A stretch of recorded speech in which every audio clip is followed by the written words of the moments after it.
Hello बच्चों, नमस्कार। मैं संकल्प त्रिपाठी, आपका बायोलॉजी टीचर, आपके द्वारा बनाए गए उत्तर प्रदेश के number 1 platform UP board Hindi medium Vidyakul में आप सभी लोगों का भरपूर स्वागत करता हूं। प्यारे बच्चों, यूपी बोर्ड एग्जाम 2026 का बिगुल बज चुका है। सरगर्मियां तेज हो चुकी हैं, चारों तरफ अफरा तफरी है और आपके मन में डर का माहौल है। और डर के माहौल के साथ साथ बहुत ही ज्यादा एक अविश्वास और एक हताशा और निराशा का माहौल है आपके दिमाग में। लेकिन बेटा, एक बात ध्यान से सुनना मेरी बात को। एक पंक्तियों से शुरुआत करूंगा इस सेशन की। वो कहते नहीं कि कागा सब तन खाइयो, मेरा चुन चुन खइयो मांस, दो नैना मत खाइयो, मोहे पिया मिलन की आस रे, मोहे पिया मिलन की आस। कहते कागा सब तन खाइयो, पंक्तियों को रिलेट करना अपने मन से। कहता है, हे कौए मेरा पूरा तन खा जाओ, मेरा चुन चुन खइयो मांस, मेरा पूरा मांस खा जाओ, लेकिन दो नैना मत खाइयो, मेरे दो नेत्र। क्यों नहीं खाना? क्योंकि मोहे पिया मिलन की आस, इन दो नेत्र मेरी कहां टिकी हैं? लक्ष्य पर टिकी हैं। मोहे पिया मिलन की लक्ष्य आस, दो नैना नहीं खाना, क्योंकि इन दो नैना लगातार कहां पे, दोनों मेरे आंख लक्ष्य पर अभी भी टिके हैं। अगर तुम्हारे आंखें आज भी लक्ष्य पर हैं, अगर आप भी, आपका लक्ष्य है, आपके अंदर कुछ ऊर्जा है, स्टेट टॉपर बनने की ऊर्जा है, आपके अंदर अभी भी ऊर्जा है डिस्ट्रिक्ट टॉपर बनने की, आपके अंदर अभी भी ऊर्जा है बायोलॉजी में 100 में 100 पाने की आस बची है। भले ही तुम डिप्रेशन, सिलेबस ना कंप्लीट होना, चारों तरफ के ताने और एग्जाम डेट आना इकट्ठा से तुम्हें पागल कर रहा है, लेकिन प्यारे बच्चों, अगर अभी भी आपके अंदर एक आशा की किरण जिंदा है कि मैं स्टेट टॉपर बन सकता हूं, मैं डिस्ट्रिक्ट टॉपर बन सकता हूं, मैं बायोलॉजी में 100 में 100 ला सकता हूं, तो प्यारे बच्चों, स्वागत है आपका इस सेशन में। और एक तनिक भी तुम्हारे अंदर अगर आग बची है तो उसको, तनिक भी चिंगारी बची है तो उसको बहुत बड़ी आग देने की जिम्मेदारी मेरी है प्यारे बच्चों। और दनादन यूपी बोर्ड आपके लिए एक्टिव हो चुका है। यूपी बोर्ड ने बता दिया है कि इस बार हम बहुत एक्टिव होने वाले हैं और बहुत अच्छे से काम करने वाले हैं। आपके सामने देखो कि यूपी बोर्ड ने डेट शीट जारी की। डेट शीट जारी करते ही ऑफिशियल मॉडल पेपर जारी किया।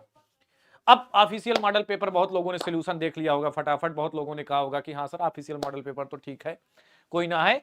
अब इस ऑफिशियल मॉडल पेपर का मतलब क्या है? सबसे बड़ी बात यह होती है कि इस ऑफिशियल मॉडल पेपर का मतलब क्या है। सर, इससे क्या समझ में आएगा, इससे हम क्या समझें? तो बेटा, इस ऑफिशियल मॉडल पेपर का असली मतलब मैं समझाता हूं, और इस मॉडल पेपर से हम अपना ओरिजिनल पेपर कैसे निकाल सकते हैं ये भी। ये जो मॉडल पेपर है ये नहीं बताता कि पेपर ये आएगा, यही क्वेश्चन नहीं आएंगे। 2 4 10 रिपीट हो सकते हैं, 2 4 रिपीट हो सकते हैं, लेकिन इस पेपर से मैं यूपी बोर्ड का पेपर निकाल के दिखाने की औकात रखता हूं। कैसे? इस पेपर से तुम समझ जाओगे कि यूपी बोर्ड इस बार कैसा पेपर देने वाला, किस मूड में है।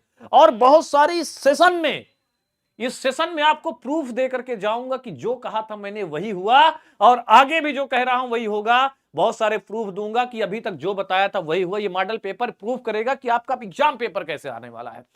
और इसका विश्लेषण करने के लिए मैंने 2 3 काम किए हैं। पहला काम क्या किया है, रुक जाओ, अभी नहीं बताऊंगा, अभी मजा नहीं आ रहा है। एक बार शेयर कर दो, 1000 बच्चा आ जाए प्यारे बच्चों।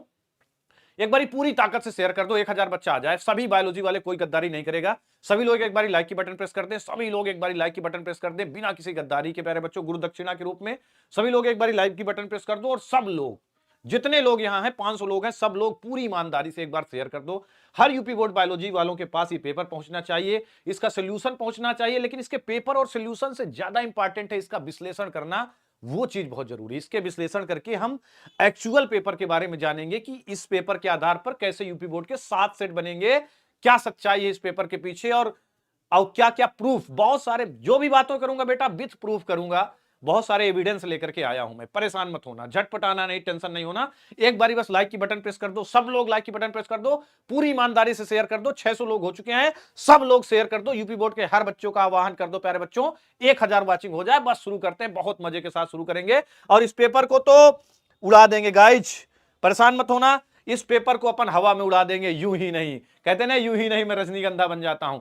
तेजी से एक बारी लाइक एंड शेयर करेंगे प्यारे बच्चों। हो चुका आगाज रण का, हो चुका आगाज रण का, युग बदलने की तैयारी, और जीत उसी की होगी जिसका संघर्ष है जारी। किसकी जीत होगी? जीत उसी की होगी जिसका संघर्ष है जारी। गाइस, एक बारी मुझ में जोश बढ़ाएंगे। मुझ में जोश बढ़ाने के लिए बस डिजिटल गुरु दक्षिणा दीजिए सभी लोग। लाइक शेयर, 1000 वाचिंग पे जोश, हाउ द जोश गाइस।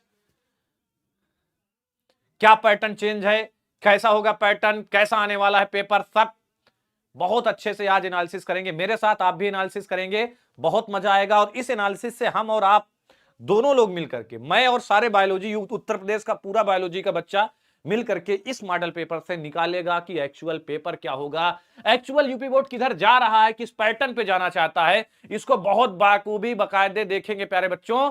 और कहता हूं, मैं कहता डंके की चोट पर, जब तक तोड़ेंगे नहीं तब तक छोड़ेंगे नहीं यूपी बोर्ड के पेपर को प्यारे बच्चों।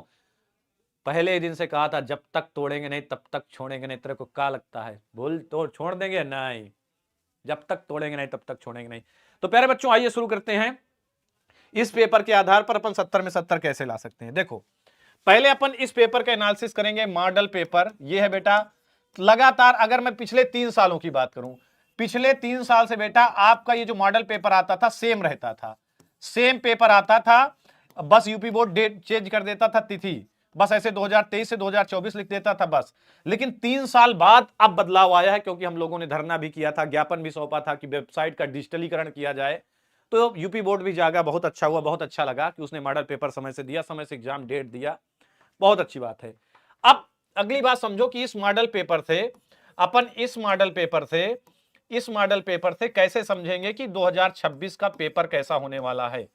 क्या मॉडल पेपर और 2026 का पेपर एकदम सेम होने वाले हैं, या मॉडल पेपर और 2026 का पेपर डिफरेंट होगा, या मॉडल पेपर के सेम क्वेश्चन 2026 के पेपर में आएंगे। तुम्हारे दिमाग में यह भी आ रहा होगा कि मॉडल पेपर वाले सेम क्वेश्चन 2026 के पेपर में आएंगे, यह भी आ रहा होगा ना कि मॉडल पेपर वाले सेम क्वेश्चन 2026 के पेपर में आएंगे। क्या एक्चुअल में ऐसा होगा? इन्हीं सब के बारे में डिस्कस करते हैं। अब यही जानने के लिए मैं एक चीज और लाया हूं आपके 2026 का एग्जाम होने वाला है, मैं आपके पास ले आया हूं 2026 के भी पेपर, 2026 के पेपर और 2026 का मॉडल पेपर, 2025 के, सॉरी डार्लिंग, 2025 के मॉडल पे 2025 के एक्चुअल पेपर लेकर के आया हूं, और 2025 का मॉडल पेपर आप लोगों ने भी देखा था, मैंने साल भी कराया था। तो आपको लगता रहा होगा कि भाई डर लग रहा है। अबे डरना किस बात का, जब इरादा बना ही लिया ऊंची उड़ान का तो देखना फिजूल है कद आसमान का।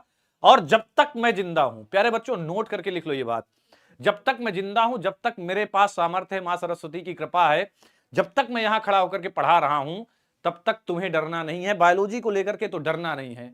जब तक मैं जिंदा हूं, जब तक मैं पढ़ा रहा हूं, तब तक तुम बायोलॉजी का डर भूल जाओ, सिर्फ पढ़ाई पे ध्यान दो, सिर्फ जो कहता हूं उतना कर लो। इतिहास गवाह है, मैं बार बार नहीं बताऊंगा, बार बार नहीं चेता रहा हूं, बार बार चेता रहा हूं और बता रहा हूं, लेकिन हर बार नहीं बता सकता, सॉरी। लेकिन जब तक मैं जिंदा हूं, जब तक मैं यहां खड़ा होकर के पढ़ा रहा हूं इस प्लेटफॉर्म में, पेपर की टेंशन नहीं लेना, सिर्फ पढ़ने की टेंशन लेना कि सर ये टॉपिक क्लियर, मैं कह दूं कि टॉपिक क्लियर होना चाहिए, बस वो क्लियर कर लो। पूरा एनालिसिस, पूरा यूपी बोर्ड का पेपर तुम्हारे हाथ में दे दूंगा, एक क्वेश्चन बाहर नहीं जाएगा। अभी तक सेशन पढ़ा होगा, यूपी बोर्ड का पेपर देखा होगा, तब भी तुम्हें लगा होगा कि यार मॉडल पेपर तो अच्छा जा रहा। तो हम इस मॉडल पेपर का पूरा एक्चुअल समझने के लिए, मॉडल पेपर और 2026 का पेपर कैसा होने वाला ये समझने के लिए, मैं आपके पास ये भी लेकर के आया हूं 2025 के भी पेपर।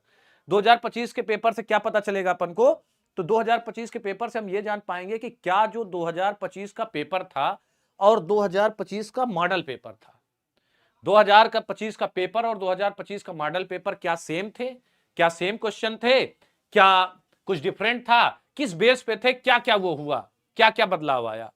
तो प्यारे बच्चों आइए पहले से मैं थोड़ा सा आता हूं। यहां पे अगर ध्यान से आप देखोगे, यहां पे ध्यान से देखोगे तो ये है 2025 के मॉडल पेपर, ये 2025 मॉडल पेपर नहीं है, ये 2025 का एक्चुअल पेपर है। ये 2025 का कौन सा सेट है? अड़बे बड़ा कैसे होगा, बड़ा हो जा, अरे छोटा हो गया ये तो, हाँ ये बड़ा हो गया। ये 2025 का 248 केजे सेट है। कौन सा है? 348 केजे सेट। अब इस केजे सेट में देखो ध्यान से, ये परागकण की बाह्य चोलकाय की बनी होती है, कौन सा टर्मिनेटर कोडान है, ये है आपका 2025 का पेपर। और एक और ये 2025 का पेपर लेकर के आया हूं, ये आपके 2025 के पेपर हैं एक्चुअल वाले। ये मैंने क्लासरूम से उठाया था बच्चे की, ये देखो बच्चे ने टिक भी लगाया था, इसमें टिक भी लगाया था कहीं पे। ये आपका ऐसा पेपर आया था 2025 का, ये एक्चुअल पेपर है, मॉडल पेपर नहीं है। अब इन पेपरों से हम क्या देखेंगे कि क्या 2025 का जो पेपर था, 2025 का जो मॉडल पेपर था, ये देखो बच्चों की टिक भी है इसमें, 2025 का जो पेपर था और 2025 का जो मॉडल पेपर था, ये देखो डीएनए आरएनए की संरचना, जीन संख्या समुदाय, लैक्टिक अम्ल के लैक्टिक अम्ल, लैक्टिक एसिड, डीएनए का द्विकुंडलित मॉडल, मेटास्टेटिस क्या है, क्या सेम था 2025 का पेपर और मॉडल पेपर? इस पे भी चर्चा करेंगे। अभी मजा नहीं आ रहा है गाइज, अभी मजा नहीं आ रहा है गाइज। एक बार सभी लोग शेयर करेंगे और लाइक की बटन प्रेस करेंगे। दोनों तरफ 1-1 हजार दिखना चाहिए। Trust of Vidyakul. प्यारे बच्चों, ट्रस्ट तो करना पड़ेगा, ट्रस्ट करना तुम्हारा काम है और 100 में 100 दिलाना मेरा काम है। मैं इसीलिए पैदा ही हुआ हूं बायो में 100 में 100 दिलाने के लिए। जब मुझे लगेगा कि मेरे अंदर वो क्षमता नहीं रह गई 100 में 100 दिलाने की, मेरे अंदर वो क्षमता नहीं रह गई पेपर फंसाने की, उस दिन मैं ना अपना टाइम बर्बाद करूंगा ना तुम्हारा टाइम बर्बाद करूंगा। सीधा संन्यास ले लूंगा और जंगलों में चला जाऊंगा। प्यारे बच्चों, मैं वो नहीं हूं कि बस पैसे के लिए, व्यू के लिए, लाइक के लिए, शेयर के लिए। मैं निकला हूं दुनिया जीतने के लिए और तुम्हें दुनिया जिताने के लिए। नाम ही संकल्प है मेरा। कहते नहीं कि लक मार्ग बहुत मिलेंगे तुम्हें भटकाने के लिए, लेकिन संकल्प एक ही काफी है तुम्हें लक्ष्य तक ले जाने के लिए। ठीक है, तो जब मुझे लगेगा कि वास्तव में दुनिया चेंज हो चुकी, मैं इसमें अडॉप्ट नहीं कर पा रहा हूं, मैं पेपर नहीं फंसा पा रहा हूं, मेरे बस का नहीं है, तो उस दिन मैं बड़ी बड़ी बातें नहीं करूंगा। मैं उस दिन बेमतलब की बातें नहीं करूंगा। सीधा यहीं पे यही लाइव खड़ा होकर के संन्यास लूंगा, घोषणा करूंगा कि प्यारे बच्चों अब मैं नहीं रहा, अब मैं नहीं पढ़ाऊंगा। ठीक है, परेशान मत हो। अब ध्यान से समझो। एक बार सभी लोग एक काम और करेंगे प्यारे बच्चों। आज आपका ये परिवार होने वाला है कितने लाख का? 18 लाख का। सिर्फ कितने हजार बचा है? 2,500 बचा है। सभी लोग एक बार लाइक की बटन प्रेस कर दो और ये क्लास चलेगी 1.5 घंटे। 1.5 घंटे में 2,500 हो जाएगा। ठीक है, मैथ वाले भी सब्सक्राइब कर रहे हैं क्योंकि हमारे साथ मैथ की भी क्लास चल रही है, तो मैथ वाले भी तेजी से सब्सक्राइब कर रहे हैं, तो 1000 खान मैथ वाले सब्सक्राइब कर देंगे। 1000-1,500 तुम कर दो, 2,500 सब्सक्राइबर हो जाएगा और आज 18 लाख की पार्टी होगी। दक्ष पार्टी पोपर फोलेंगे और मजे करेंगे। और 9 तारीख को भूलना नहीं जुड़ना। ठीक है, आइए पहले अब एनालिसिस को आगे बढ़ाऊंगा। एनालिसिस को आगे बढ़ाने के लिए सबसे पहले हम खोलते हैं ये वाला मॉडल पेपर जो एक्चुअल वाला इस बार वाला आया है। क्या है इसमें बदलाव?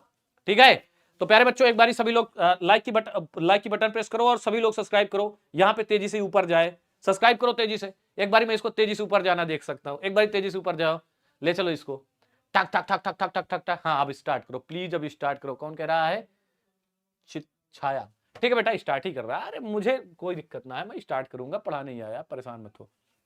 चलो भाई, ये है आपका पहले विश्लेषण बाद में करते हैं, पहले थोड़ा सा देखते हैं मॉडल पेपर, फिर आगे देख करके विश्लेषण करते हैं। आई एम ओल्ड स्टूडेंट, और जितने ओल्ड हो बेटा बता दो कि मैं कौन हूं। बताना, दिल से बताना, एक्चुअल बताना कि तुम्हें 2 दिन में पेपर फंसा के दिखाया है पूरा कि नहीं। यूपी उत्तर प्रदेश के 7 के 7 से 2 दिन में पढ़ा करके पूरा फंसाया एक एक क्वेश्चन। ठीक है, मैं काल की ज्वाला विष का महासागर, भूचाल से बना मैं प्रारब्ध का चक्कर, जब तक हृदय में शांति है तब तक मलय हूं मैं, अब भर जाऊं अगर क्रोध से तो फिर महाप्रलय हूं मैं।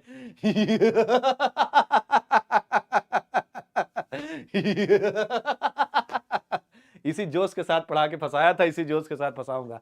देखो ये है आपका 2026 का मॉडल पेपर, बहुत अच्छे से काले में मैंने कर लिया। ये है 2025-26 कक्षा 12 जीव विज्ञान। संकेतांक इसमें दिया है 348, पूर्णांक 70 दिया है कि सभी प्रश्न करना अनिवार्य है। 15 मिनट प्रश्न पत्र पढ़ने के लिए है। प्रश्नों की कह रहा है कि अपने उत्तर की पुष्टि रेखा चित्र यानी कि चित्र बना करके या आप आरेख बना करके दे सकते हैं। चित्र या आरेख से आप अपने उत्तर को दे सकते हैं। सभी प्रश्नों के अंक उनके सम्मुख लिखे हैं, सभी प्रश्नों के अंक उनके सम्मुख लिखे हुए हैं। मजा नहीं आ रहा, एक बार शेयर करते जाओ, उड़ा दो हवा में, ऐसे 1000 दिखा दो भाई। डन। अब देखो 2-3 प्रश्न है, पहले आइए आपको देखते हैं कि आपकी तैयारी क्या है। पोल लगवाता हूं बेटा, रौनक आजा। 2-3 प्रश्न है ये जो मॉडल पेपर में लिया, पोल लगवाता हूं। पहला प्रश्न कह रहा है निम्नलिखित में, पोल लगा, पोल पोल पोल। पहला प्रश्न कह रहा है निम्नलिखित में से किस पौधे में जल परागण होता है? जल परागण किस पौधे में होता है? यक्का, जोस्टेरा, एमोरफ्लोफेरस, जलकुंभी। किसमें कह रहा है कि जल द्वारा परागण होता है? जल परागण किसमें होता है बताओ? जल परागण, जल परागण। सभी लोग देखते हैं औकात। ये पोल आपकी पोल खोल के रख देगा, बताएगा कि भाई आपकी तैयारी क्या है, क्या तैयारी है, हाउ द जोश। और परेशान मत हो, तैयारी चाहे जितनी भी हो, तैयारी चाहे जितनी हो या ना हो, अभी मैं जिंदा हूं, सारी तैयारी करवा के जाऊंगा तुम्हारी। बेटा इसको ना वो कर, दिखता चाहिए है? ठीक है, तो तैयारी होके रहेगी गाइस। बायो वालों अभी हम जिंदा हैं। क्या कहना है? चलो डी पे सब लोग जवाब दे रहे हैं, जलकुंभी। अच्छा यही गलती है, यही यूपी बोर्ड ने आपको डरवा दिया। आपने देखा कि जल परागण, अब सबके दिमाग में दिखा सर जल परागण, अब ऑप्शन में दिखा जलकुंभी। अरे दादा मिल गया मिल गया मिल गया, जलकुंभी। और यही तुम हो जाओगे फुस। यूपी बोर्ड का एक पैटर्न और बता रहा हूं।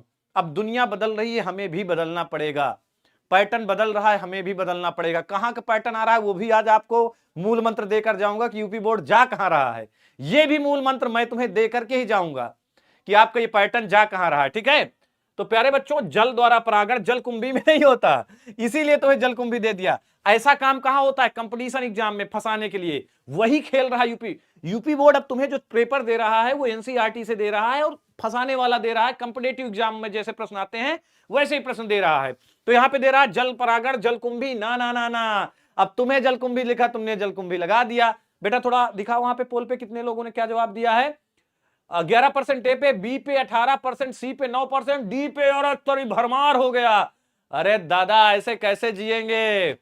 डी नहीं है, बी है, जोस्टेरा। इन सब में बेटा कीट परागण होता है। बहुत सारे जलीय पौधे होते हैं जिनमें जल परागण होता है। तो प्यारे बच्चों, जोस्टेरा में होता है जल परागण, बाकी सब में क्या होता है? कीट परागण होता है। चलो नाउ 10, अब इस पोल को एंड कर दो, अगला पोल लगा दो, अगला पोल लगा दो।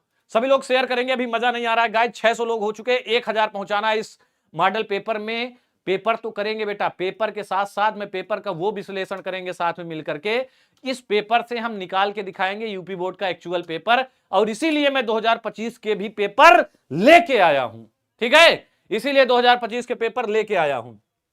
ठीक है, लाइक करते रहेंगे सभी लोग। निम्नलिखित में से कौन सा अनुवांशिक कोट की विशेषता नहीं है? अनुवांशिक कोट पढ़ा था हम लोगों ने चैप्टर 4 में कि चैप्टर 5 में, और उसमें देखा था अनुवांशिक कोट ट्रिक होता है। मैंने आपको ट्रिक बताई थी कौन सी?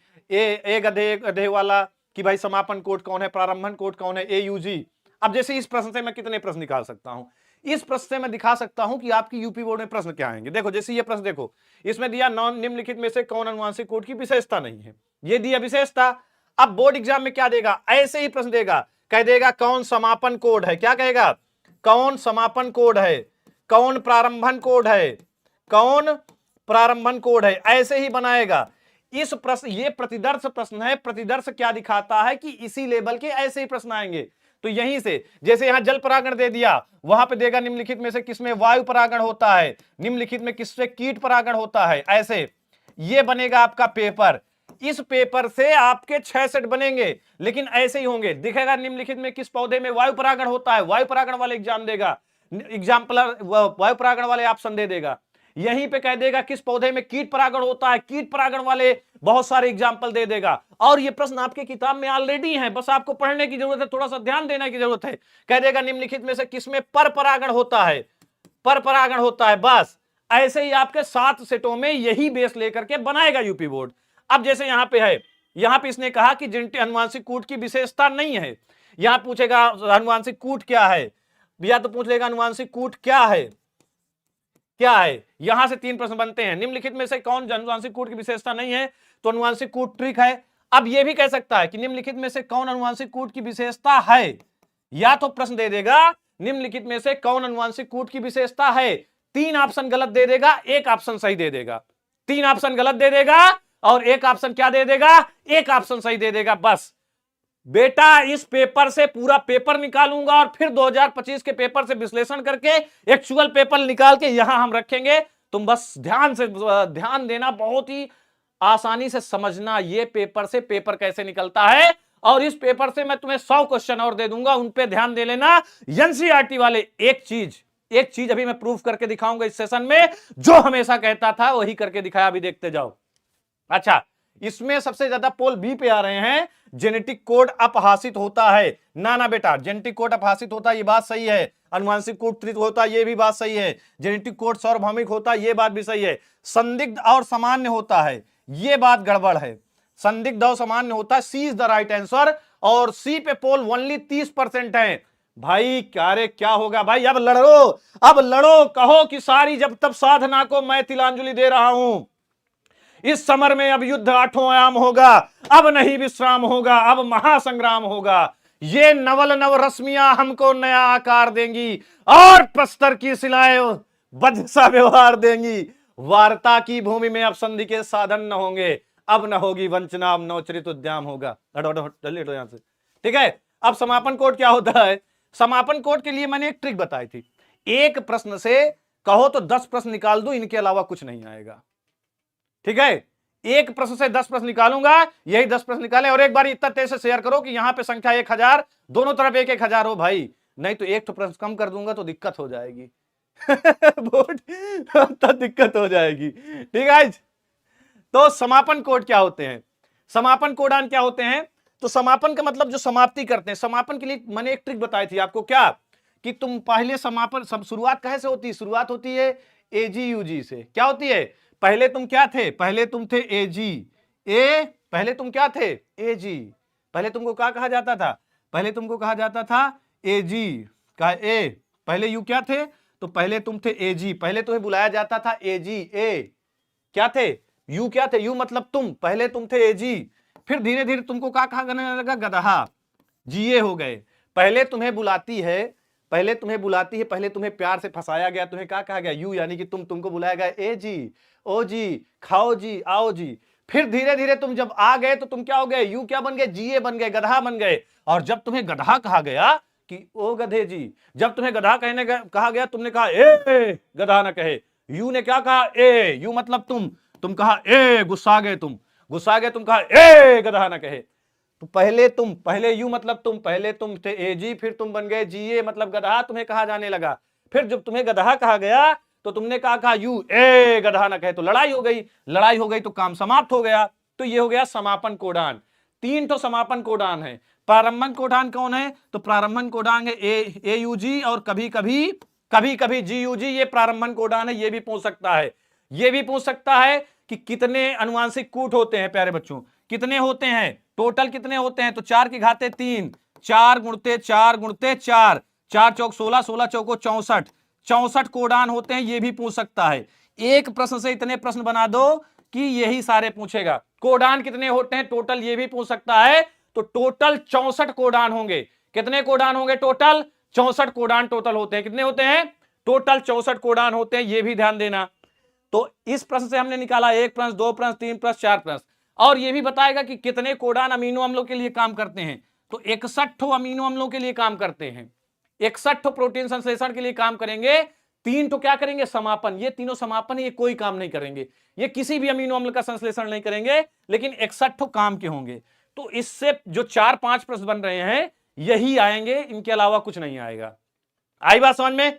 क्लियर है तो एक बार लाइक बटन प्रेस करेंगे। आगे बढ़ता हूं, आगे चलते हैं। बोर्ड ने अगला क्वेश्चन, बहुत प्यारा सा क्वेश्चन दिया है, और ये क्वेश्चन भाई आपके चैप्टर 13 से है। ये क्वेश्चन आपके चैप्टर 13 से है। कहां से है? चैप्टर 13, जैव विविधता एवं संरक्षण। कह रहा है एक तरफ दिया है देश का नाम, एक तरफ दिया है देश का नाम, और दूसरी तरफ क्या दिया है? विलुप्त प्रजातियां। अब इसको मैचिंग करनी है। अब ये कहां जा रहा है? मैंने कहा ना, यूपी बोर्ड उस राह पे चल रहा है जिस राह पे जाने के बाद क्या हो जाए, जिस राह पे तुम्हारा कंपिटिटिव एग्जाम जा रहा है, जिस राह पे तुम्हारा नीट जा रहा है।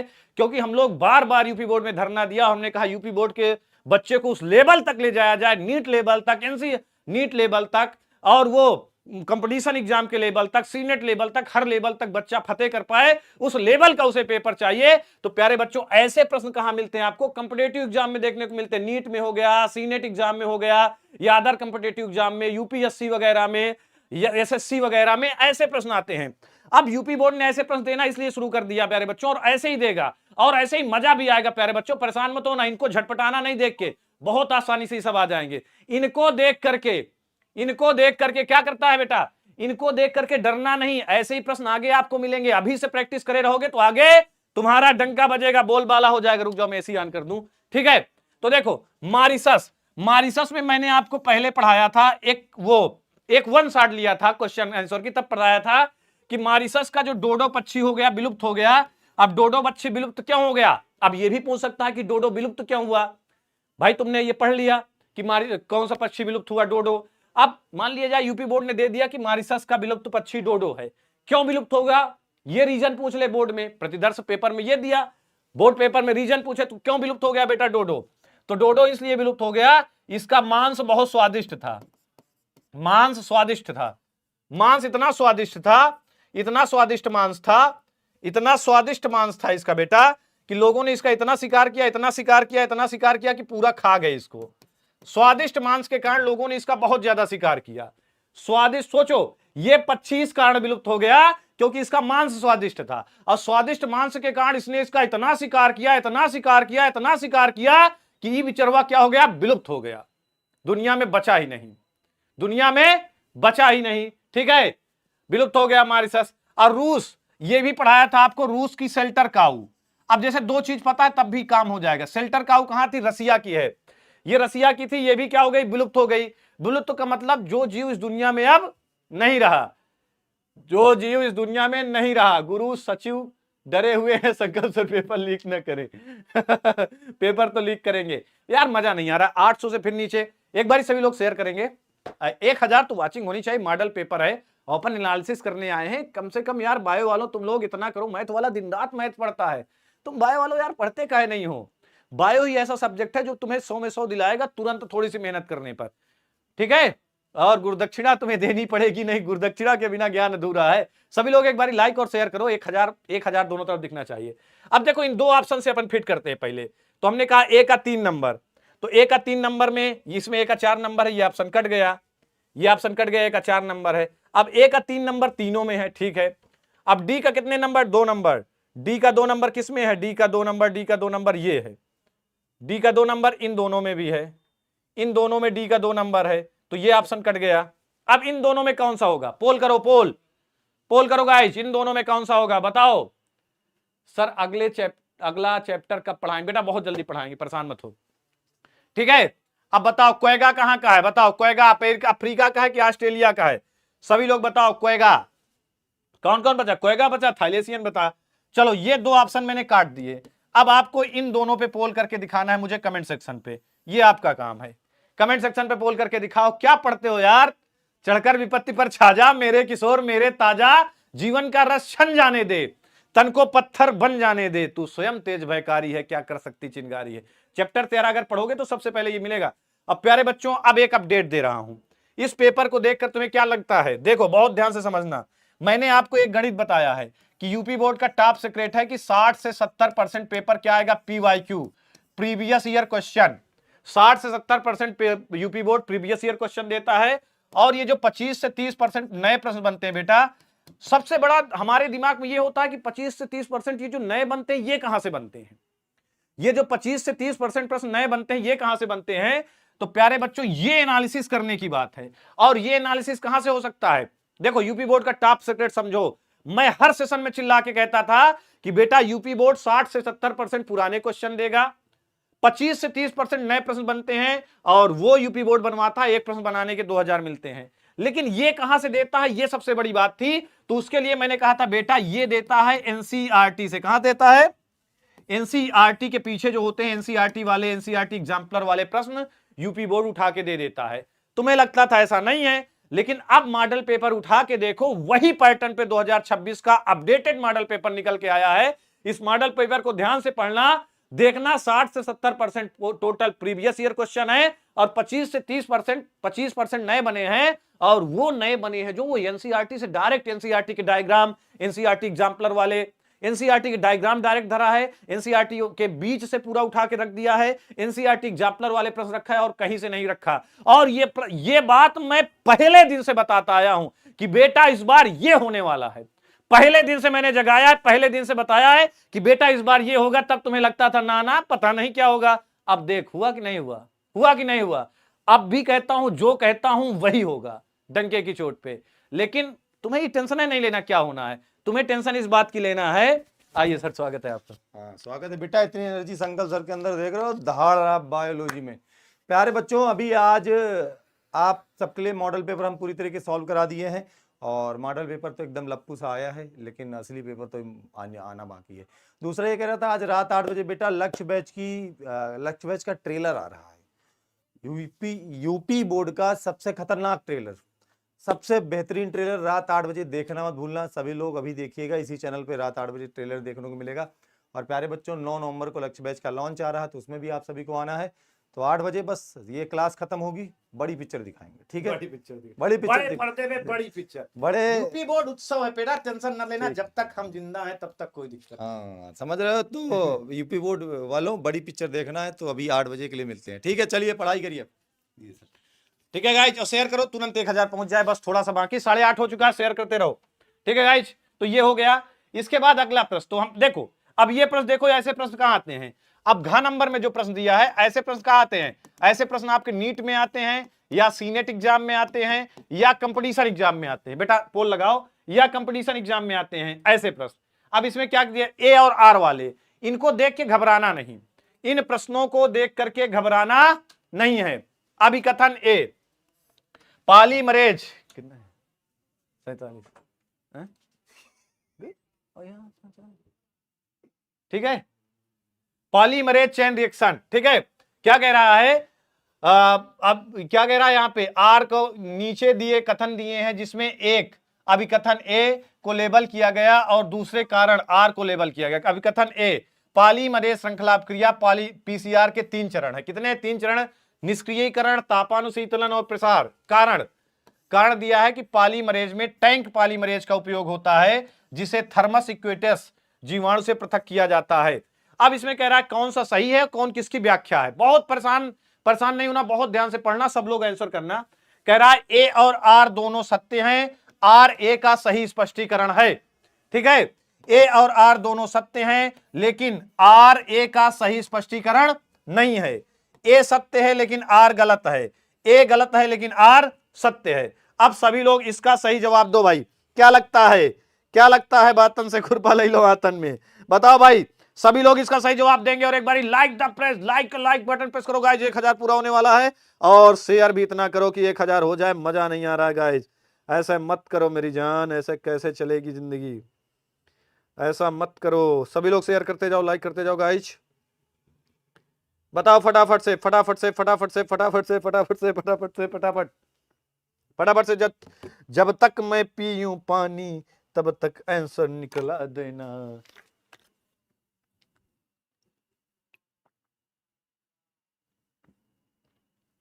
लर्न करने से बायो का क्या होता है, बेटा लर्न क्या करना है, तुम्हारे दिमाग में कॉन्सेप्ट भर दूंगा, काहे परेशान हो। अब देखो, ये वाला ऑप्शन जो पॉलीमरेज श्रृंखला क्रिया पीसीआर के 3 चरण है, प्रसार नहीं होता, दीर्घीकरण होता है, तो ये ए गलत है, ए गलत है लेकिन आर सत्य है, ए गलत है लेकिन आर सत्य है। बी पे ऑप्शन कर रहे हैं सब लोग, 5% बी कहा गया, ए आर दोनों सत्य हैं लेकिन आर सही के, उठा पटक दूंगा ना, गड़बड़ है, ए गलत है लेकिन आर सत्य है। ठीक है, अगला कह रहा है किस पौधे के बीच में, किस पौधे के बीज में, क्या कह रहा है बेटा, ध्यान दो, एक एक नंबर वाले देखो, पैटर्न सेम है जो पैटर्न मैंने हमेशा आपको बताया है। 4 क्वेश्चन आपके आएंगे इस बार भी बहुविकल्पी। बहुत लोग आपको डरा रहे थे, बहुत लोग आपको डरा रहे थे कि बहुविकल्पी 20 आएंगे, बहुविकल्पी 20 आएंगे, 20 आएंगे सर, 20 आएंगे, हमारे कॉलेज वाले कह रहे थे फलाने, हमेशा कहा है 4 ही आएंगे, तो 4 ही आए। इसके बाद आपके 5 आएंगे अति लघुत्तरी, 5 क्या आएंगे, सेम पैटर्न है, 5 आपके क्या आएंगे, 5 आपके आएंगे अति लघुत्तरी, क्या आएंगे, 5 क्वेश्चन आपके आएंगे अति लघुत्तरी। और साथ ही साथ आपके क्या होगा बेटा, साथ ही साथ आपके लघुत्तरी, कौन से बेटा, लघुत्तरी प्रश्न आएंगे। लघुत्तरी कितने आएंगे, लघुत्तरी 2-2 नंबर वाले, यानी कि लघुत्तरी फर्स्ट, ये आपके आएंगे 5, लेकिन आप 12 क्वेश्चन आपके आएंगे लघुत्तरी, 12 क्वेश्चन आपके आएंगे लघुत्तरी सेकंड। लघुत्तरी सेकंड जो है ये 12 क्वेश्चन आएंगे, मतलब 12 23 36, 36 नंबर का ये आएगा, 10 नंबर का ये आएगा, 5 दूना 10, 5 नंबर का ये, 4 नंबर का ये, और आपके 3 क्वेश्चन आएंगे दीर्घ उत्तरी, लेकिन इसमें 6 रहेंगे, करना कितना रहेगा, 3 करना रहेगा, इसमें 6 रहेंगे, करना 3 रहेगा, और ये 5-5 नंबर रहेंगे, 15 नंबर, ऐसे करके आपके 70 नंबर पूरे हो जाएंगे। क्या हो जाएंगे, 70 नंबर। ठीक है, बहुविकल्पी का चौथा का पहला सही है। ठीक है, जो भी है, डन, चले आगे बढ़े। ऐसे करके आपका ये पेपर आने वाला है। ठीक है, ऐसे करके आपका ये पेपर आने वाला। आप कह रहा है किस पौधे में बीज का परिभ्रूणपोष पेरिस्पर्म उपस्थित होता है, किस पौधे में बीज के साथ परिभ्रूणपोष यानी कि पेरिस्पर्म उपस्थित होता है। सभी लोग कमेंट सेक्शन पे जवाब देंगे किसमें किसमें उपस्थित होता है, बताओ। ये होता क्या है, बीजांड काय का अवशेष, परिभ्रूणपोष क्या होता है, बीजांड काय का अवशेष क्या होता है, बीजांड काय का अवशेष। मान लिया जाए अब इस एग्जाम में क्या पूछे, इसमें पूछ लिया किस पौधे में परिभ्रूणपोष होता है। अब आपकी एग्जाम में क्या पूछे, एग्जाम में इसी को बदल के कह दे कि परिभ्रूणपोष क्या है, तो बीजांड काय का अवशेष, बीजांड काय का जो बचा हुआ पार्ट है वो परिभ्रूणपोष है। क्या है बेटा, वो परिभ्रूणपोष है। एग्जाम का पैटर्न पलट गया, पलटा नहीं है, वही पैटर्न है। 60 से 70% पीवाईक्यू और जो 25 से 30% पलटा है वो एनसीईआरटी वाला आया है। और यही बात पहले दिन से मैं कहता आ रहा था और वही हुआ। एनसीईआरटी के डायग्राम सीधा लिख दिया, ये एनसीईआरटी में क्वेश्चन आपको सीधा मिलेगा लिखा, ये एनसीईआरटी में सीधा लिखा मिलेगा। एनसीईआरटी वाले हैं और कुछ नहीं है, कहीं से कुछ नहीं है, पहले दिन से जो कहता है वही है। अभी 2025 के पेपर से भी एनालिसिस करके देख लेंगे, परेशान मत होना। अब किसमें किसमें होता है ये बात है, तो काली मिर्च, अरंडी, चुकंदर। काली मिर्च में होता है ये चीज, काली मिर्च, मिर्च, अरंडी, अरंडी में भी ये पाया जाता है, और चुकंदर, चुकंदर। ठीक है, किसमें किसमें किस पौधे के बीच में परिभ्रूणपोष पेरिस्पर्म उपस्थित होता है, काली मिर्च, अरंडी और चुकंदर में। अब ये प्रश्न हमने कई बार किया, उस कोशिका का नाम बताइए जो एंड्रोजन नामक हार्मोन्स को संश्लेषित यानी कि स्रावित करती है। उस कोशिका का नाम बताना जो एंड्रोजन, ये तो हमने खूब पढ़ा है। एंड्रोजन और टेस्टोस्टेरोन मर्दानी ताकत देने वाले हार्मोन है। दाढ़ी इससे आती है, मूंछ इससे आती है, ताकत इससे आती है, आवाज भारीपन होती है, ये सारी चीज कौन देता है, टेस्टोस्टेरोन और एंड्रोजन। और वो कौन सी कोशिका होती है बेटा, वो कौन सी कोशिका होती है, तो ऐसे आपका क्या होता है, वृषण। और वृषण में ऐसे ऐसे ऐसे ऐसे वृषण पिंडक पाए जाते हैं। दो वृषण होते हैं आपके, दो वृषण होते हैं, पता है ना सबके। वृषण के अंदर वृषण पिंडक पाए जाते हैं और वृषण पिंडकों के बीच में अंतराली कोशिका, हिंदी में बोलते हैं अंतराली कोशिका। वृषण पिंडक के अंतर में यानी कि बीच में अंतराली कोशिका हिंदी में बोलते हैं। अंग्रेजी में क्या बोलते हैं, अंग्रेजी में बोलते हैं लीडिंग सेल। कई बार लीडिंग ऐसे ही लिखा रहता है, लीडिंग सेल, लीडिंग सेल। इनसे स्रावित होता है क्या, एंड्रोजन हार्मोन। अब कह दो कि यूपी बोर्ड एग्जाम में क्या बदल सकता है, तो यूपी बोर्ड एग्जाम में यह कह सकता है कि किससे टेस्टोस्टेरोन हार्मोन का स्राव होता है, किन कोशिकाओं से टेस्टोस्टेरोन का स्राव होता है। या कह देगा मादा में पूछ लेगा कि किन कोशिकाओं से एस्ट्रोजन का स्राव होता है, या प्रोजेस्टेरोन का स्राव कहां से होता है, ल्यूटिनाइजिंग हार्मोन का स्राव कहां से होता है, ऑक्सीटोसिन का स्राव कहां से होता है, प्रोलैक्टिन का स्राव कहां से होता है। बस यही पैटर्न है बस। प्रोलैक्टिन का स्राव कहां से होता है, तो आप कहोगे कहां से, आप क्या कहोगे, आप कहोगे कि सर पीयूष ग्रंथि से श्रावण होता है। ऑक्सीटोसिन का श्रावण पीयूष ग्रंथि से होता है। कहां अंडाशय से कौन कौन से हार्मोन का श्रावण होता है, ये याद कर लो। एक और आएगा जीएनआरएच हार्मोन्स का श्रावण कहां से होता है, तो ये सारे कहां से होंगे, ये भी पीयूष ग्रंथि से होंगे।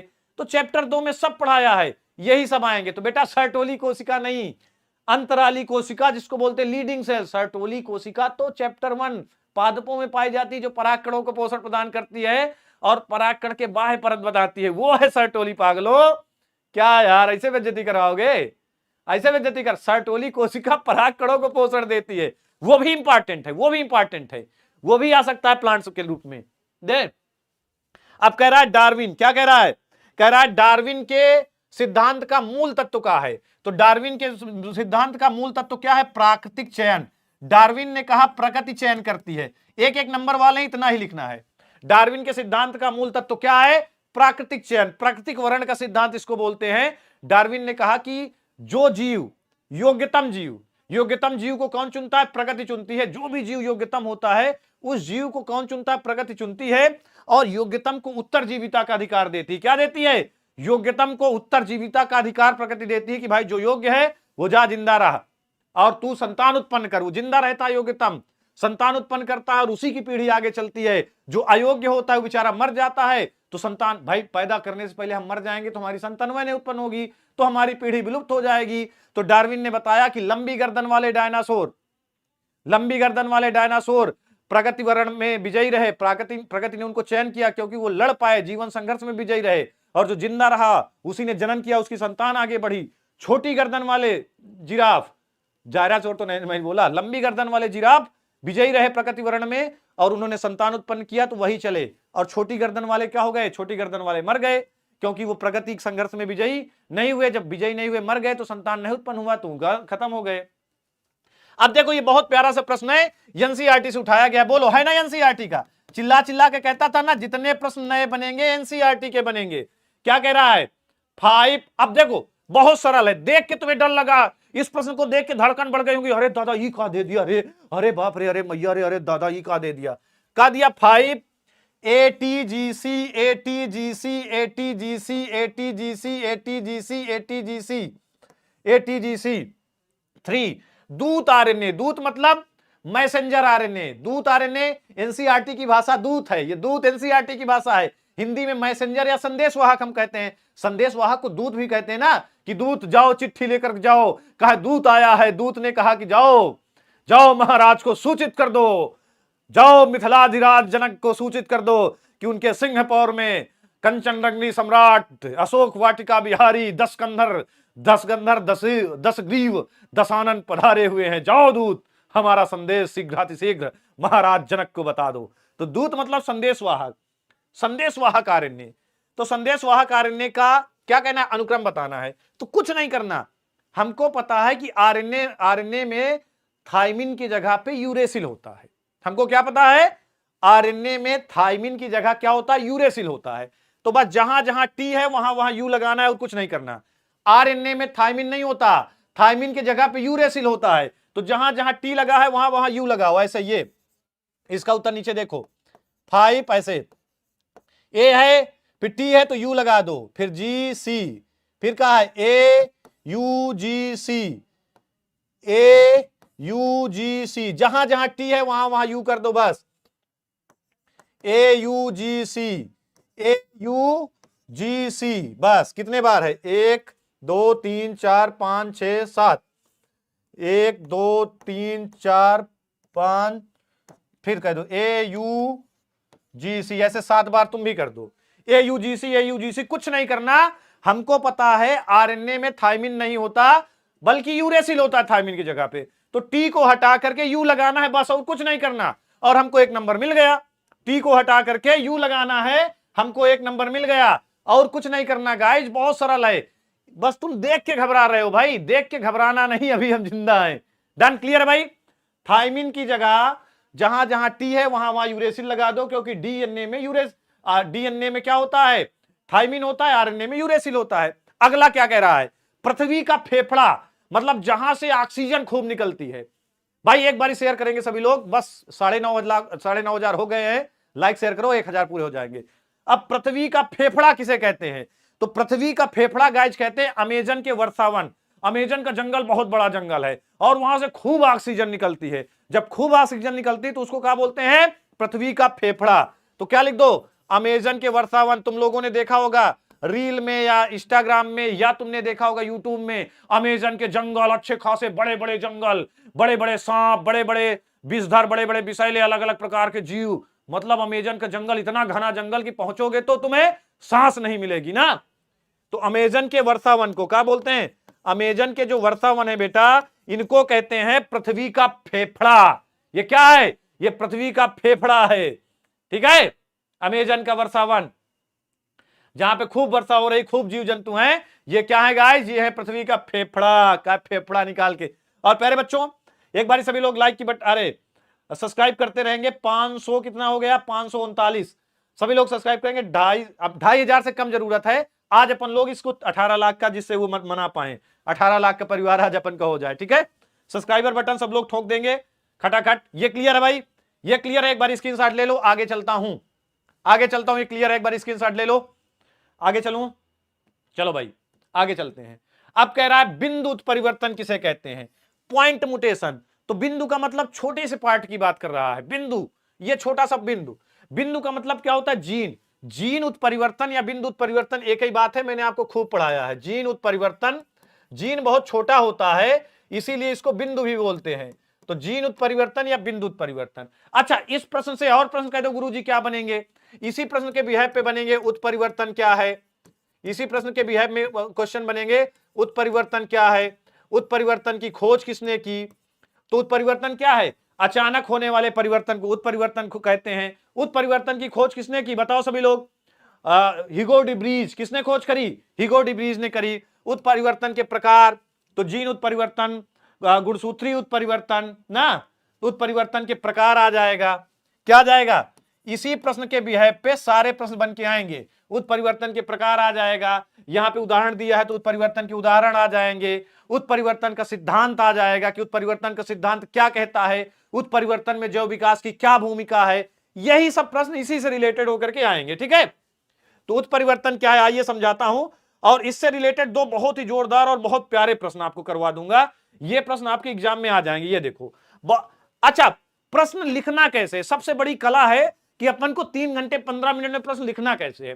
प्रश्न लिखने का बहुत बढ़िया तरीका मैं लेकर के आया हूं प्यारे बच्चों। यही तरीका आपको एग्जाम में अपनाना है, यकीन मानो बायो में 100 में 100 मिलेगा। कैसे, पहले हमारे प्रश्न में जितने पार्ट, ध्यान देना, पहले प्रश्न देखो, एक बहुत बहुत प्यारी सी बात समझ लो, बहुत प्यारी सी एक बात समझ लो कि हमारे प्रश्न में जितने पार्ट हो हमारे उत्तर में उतने पार्ट हो। प्रश्न में देखो 2 नंबर का प्रश्न है तो 2 पार्ट का अलग अलग नंबर होता है। जैसे पहला पार्ट है बिंदु परिवर्तन क्या है, तो इसका 1 नंबर, दूसरा पार्ट है इसका एक उदाहरण दीजिए। तो हम जब आंसर लिखे तो इतना साफ लिखें कि पहले उत्परिवर्तन, अगले पार्ट में लिख दें इसका एग्जाम्पल, ऐसे लिखे उत्तर। उत्तर कैसे लिखे, उत्तर में भी हमें 2 पार्ट में उत्तर लिखना है इसका ऐसे। तो पहले हेडिंग डाल लिया हमने बिंदु परिवर्तन पॉइंट म्यूटेशन, जब डीएनए के अणु में किसी एक बिंदु पर, यानी कि जीन पर, डीएनए के अणु के किसी एक बिंदु पर, या लिख सकते हो या जीन पर न्यूक्लियोटाइड क्रम में परिवर्तन होता है, न्यूक्लियोटाइड के क्रम में परिवर्तन होता है, तो उसे बिंदु परिवर्तन कहते हैं। इतना एग्जामिनर ने देखा, हमको 1 नंबर दे दिया। क्लियर है, क्लियर है, इतना क्लियर नहीं दिख रहा, एक बार बेटा थोड़ा सा आर.ओ. पटेल थोड़ा सा और बढ़ा लो, क्या बढ़ा लो, क्या बढ़ा लो, थोड़ा सा बढ़ा लो क्वालिटी। तो ये भी उत्परिवर्तन। अब हमने कहा उदाहरण भी उसने बोला, तो बढ़िया ऐसे उदाहरण हेडिंग डाल दो। उदाहरण क्या, सीकल सेल एनीमिया, हमेशा पूछा जाने वाला प्रश्न है sickle cell anaemia. Sickle cell anaemia के बारे में हमने बताया कि हमारी आरबीसी जो गोल होती है बिंदु परिवर्तन के कारण, जीन में परिवर्तन के कारण ये आरबीसी हसियाकार हो जाती है, सीकल शेप ले लेती है। सीकल को हिंदी में क्या बोलते हैं, हसिया। तो गोल आरबीसी हमारी बिंदु परिवर्तन के कारण ये किस शेप की हो जाती है, हसियाकार हो जाती है। ऐसे छोटा सा चित्र भी बना दो, लिख दो हसियाकार, हसियाकार आरबीसी, ऐसे लिख दो, क्या दिक्कत है, एग्जामिनर देख के खुश हो जाएगा। हसियाकार आरबीसी ऐसे लिख दो, कोई दिक्कत नहीं ना। तो एक बिंदु परिवर्तन के प्रसिद्ध उदाहरण है, इसमें हेमोग्लोबिन के बनने वाला बीटा ग्लोबुलिन जीन, कौन सा जीन, बीटा ग्लोबुलिन जीन, एक बेस में परिवर्तन हो जाता है जिससे ग्लूटिक अम्ल की जगह वैलिन अमीनो अम्ल हो जाता है। और इससे क्या होता है, इससे इस परिवर्तन के कारण, ये देखो बढ़िया हेडिंग डाल लो कि परिणाम क्या होगा। एक नई हेडिंग मैंने बनाया, परिणाम, परिणाम एग्जामिनर खुश हो जाएगा कि परिणाम भी बताया। इस छोटे से परिवर्तन के कारण हीमोग्लोबिन की संरचना बदल जाती है और लाल रक्त कोशिका दराती यानी कि हसिया के आकार की हो जाती है। बढ़िया 3 हेडिंग, लास्ट में मैंने हेडिंग डोली परिणाम। ये जो परिणाम हेडिंग डोली है, ये हेडिंग डाल के ये चित्र बना दोगे, कसम से एग्जामिनर खुश हो जाएगा और तुम्हें 2 नंबर का है तो काटेगा ही नहीं, 3 दे देगा लेकिन 2 से कम नहीं देगा, जितना नंबर है उतना फिक्स देगा। और बहुत ज्यादा नहीं लिखा आपने, लेकिन हेडिंग बढ़िया से डाली, सबकी परिणाम लिख दिया कि भाई इसका ये परिणाम होगा। तो ऐसे ही बढ़िया आपको लिखना है, ऐसे आंसर करना है, पॉइंट वाइज आंसर करना है, बढ़िया ऐसे ही हेडिंग डाल डाल के। ये लिखने का तरीका है, ये लिखने का तरीका। स्क्रीनशॉट ले लो और लाइक कर दो सभी लोग, स्क्रीनशॉट ले लो सभी लोग। अब अगले प्रश्न में आते हैं, फटाफट से अगले प्रश्न में आते हैं, ठीक है, फटाफट से अगले प्रश्न में आते हैं, फटाफट से अगले प्रश्न में आते हैं। अगला प्रश्न क्या कह रहा है, 2 नंबर का प्रश्न है, मानव जीनोम परियोजना की 2 विशेषताएं बताइए। कितनी विशेषता, 2 विशेषता का है कि ह्यूमन जीनोम प्रोजेक्ट, मानव जीनोम परियोजना की 2 विशेषताएं। मानव जीनोम परियोजना आपको पता है ना, बहुत बड़ी परियोजना थी, अमेरिका द्वारा चलाई गई। तो पहली विशेषता देखो, ऐसे पहला दूसरा ऐसे लिखना है, हेडिंग डालना है, मानव लघु उत्तरीय प्रश्न, मानव जीनोम परियोजना की 2 प्रमुख विशेषताएं निम्नलिखित हैं। पहली विशेषता, संपूर्ण मानव जीनोम का अनुक्रम तैयार करना। इस योजना का उद्देश्य था मानव के सभी nucleotide, adenine, guanine, cytosine, thymine जितना भी है, का क्रम ज्ञात करना, और इसके अंतर्गत लगभग 3 अरब युग्मों का अनुक्रम निर्धारित किया गया। ये दूसरा, जीन की पहचान और उसका मानचित्र तैयार करना, बहुत अच्छे से पढ़ाया था इसको ना, मानचित्र तैयार करना, बस इतना भी याद रहे तो इतना लिख दो, ठीक है। और इसके अंतर्गत किया क्या गया, यह पता लगाया गया कि मानव जीनोम में लगभग 20,000 से 25,000 जीन होते हैं और इन जीन को क्रोमोसोम, ये जीन कहां क्रोमोसोम पर कहां स्थित हैं, इनका मानचित्र तैयार किया गया। ये मानव जीनोम परियोजना के 2 एग्जाम्पल हैं। और प्यारे बच्चों, अब एग्जाम डेट आ चुकी है, बायो वालों अब जाग जाओ, मजा नहीं आ रहा है। सभी लोग एक बार मुझे फॉलो करेंगे संकल्प सर विद्याकुल इंस्टाग्राम में, और मजा नहीं आ रहा है। एक वादा मैंने आपसे किया था कि भाई ये बहुत जरूरी है आपके लिए। क्या जरूरी है, अब टाइम आ गया है अनसॉल्व को सॉल्व करने का। बहुत लोगों ने अनसॉल्व ले लिया होगा, बहुत लोगों ने अनसॉल्व ले लिया, बहुत लोगों ने नहीं लिया, बहुत लोगों ने क्या किया, नहीं लिया, फिर से चेता रहा हूं तुम्हें, और बहुत लोगों ने ले लिया लेकिन सॉल्व नहीं कर पा रहे, सॉल्व नहीं कर पा रहे। तो प्यारे बच्चों टेंशन मत लो, पूरी अनसॉल्व मैं सॉल्व करा दूंगा, पूरी अनसॉल्व उठाऊंगा, 9 से 10 घंटा लाऊंगा। सब तुम्हें अनसॉल्व खरीदने की जरूरत नहीं है, कोई अनसॉल्व ना खरीदो, कोई अनसॉल्व खरीदने की जरूरत नहीं, मैं जिंदा हूं। कौन से अनसॉल्व लें, कोई दिक्कत नहीं, ना लो, ले लिया सॉल्व कैसे करें ना करो, मैं सॉल्व करवा दूंगा।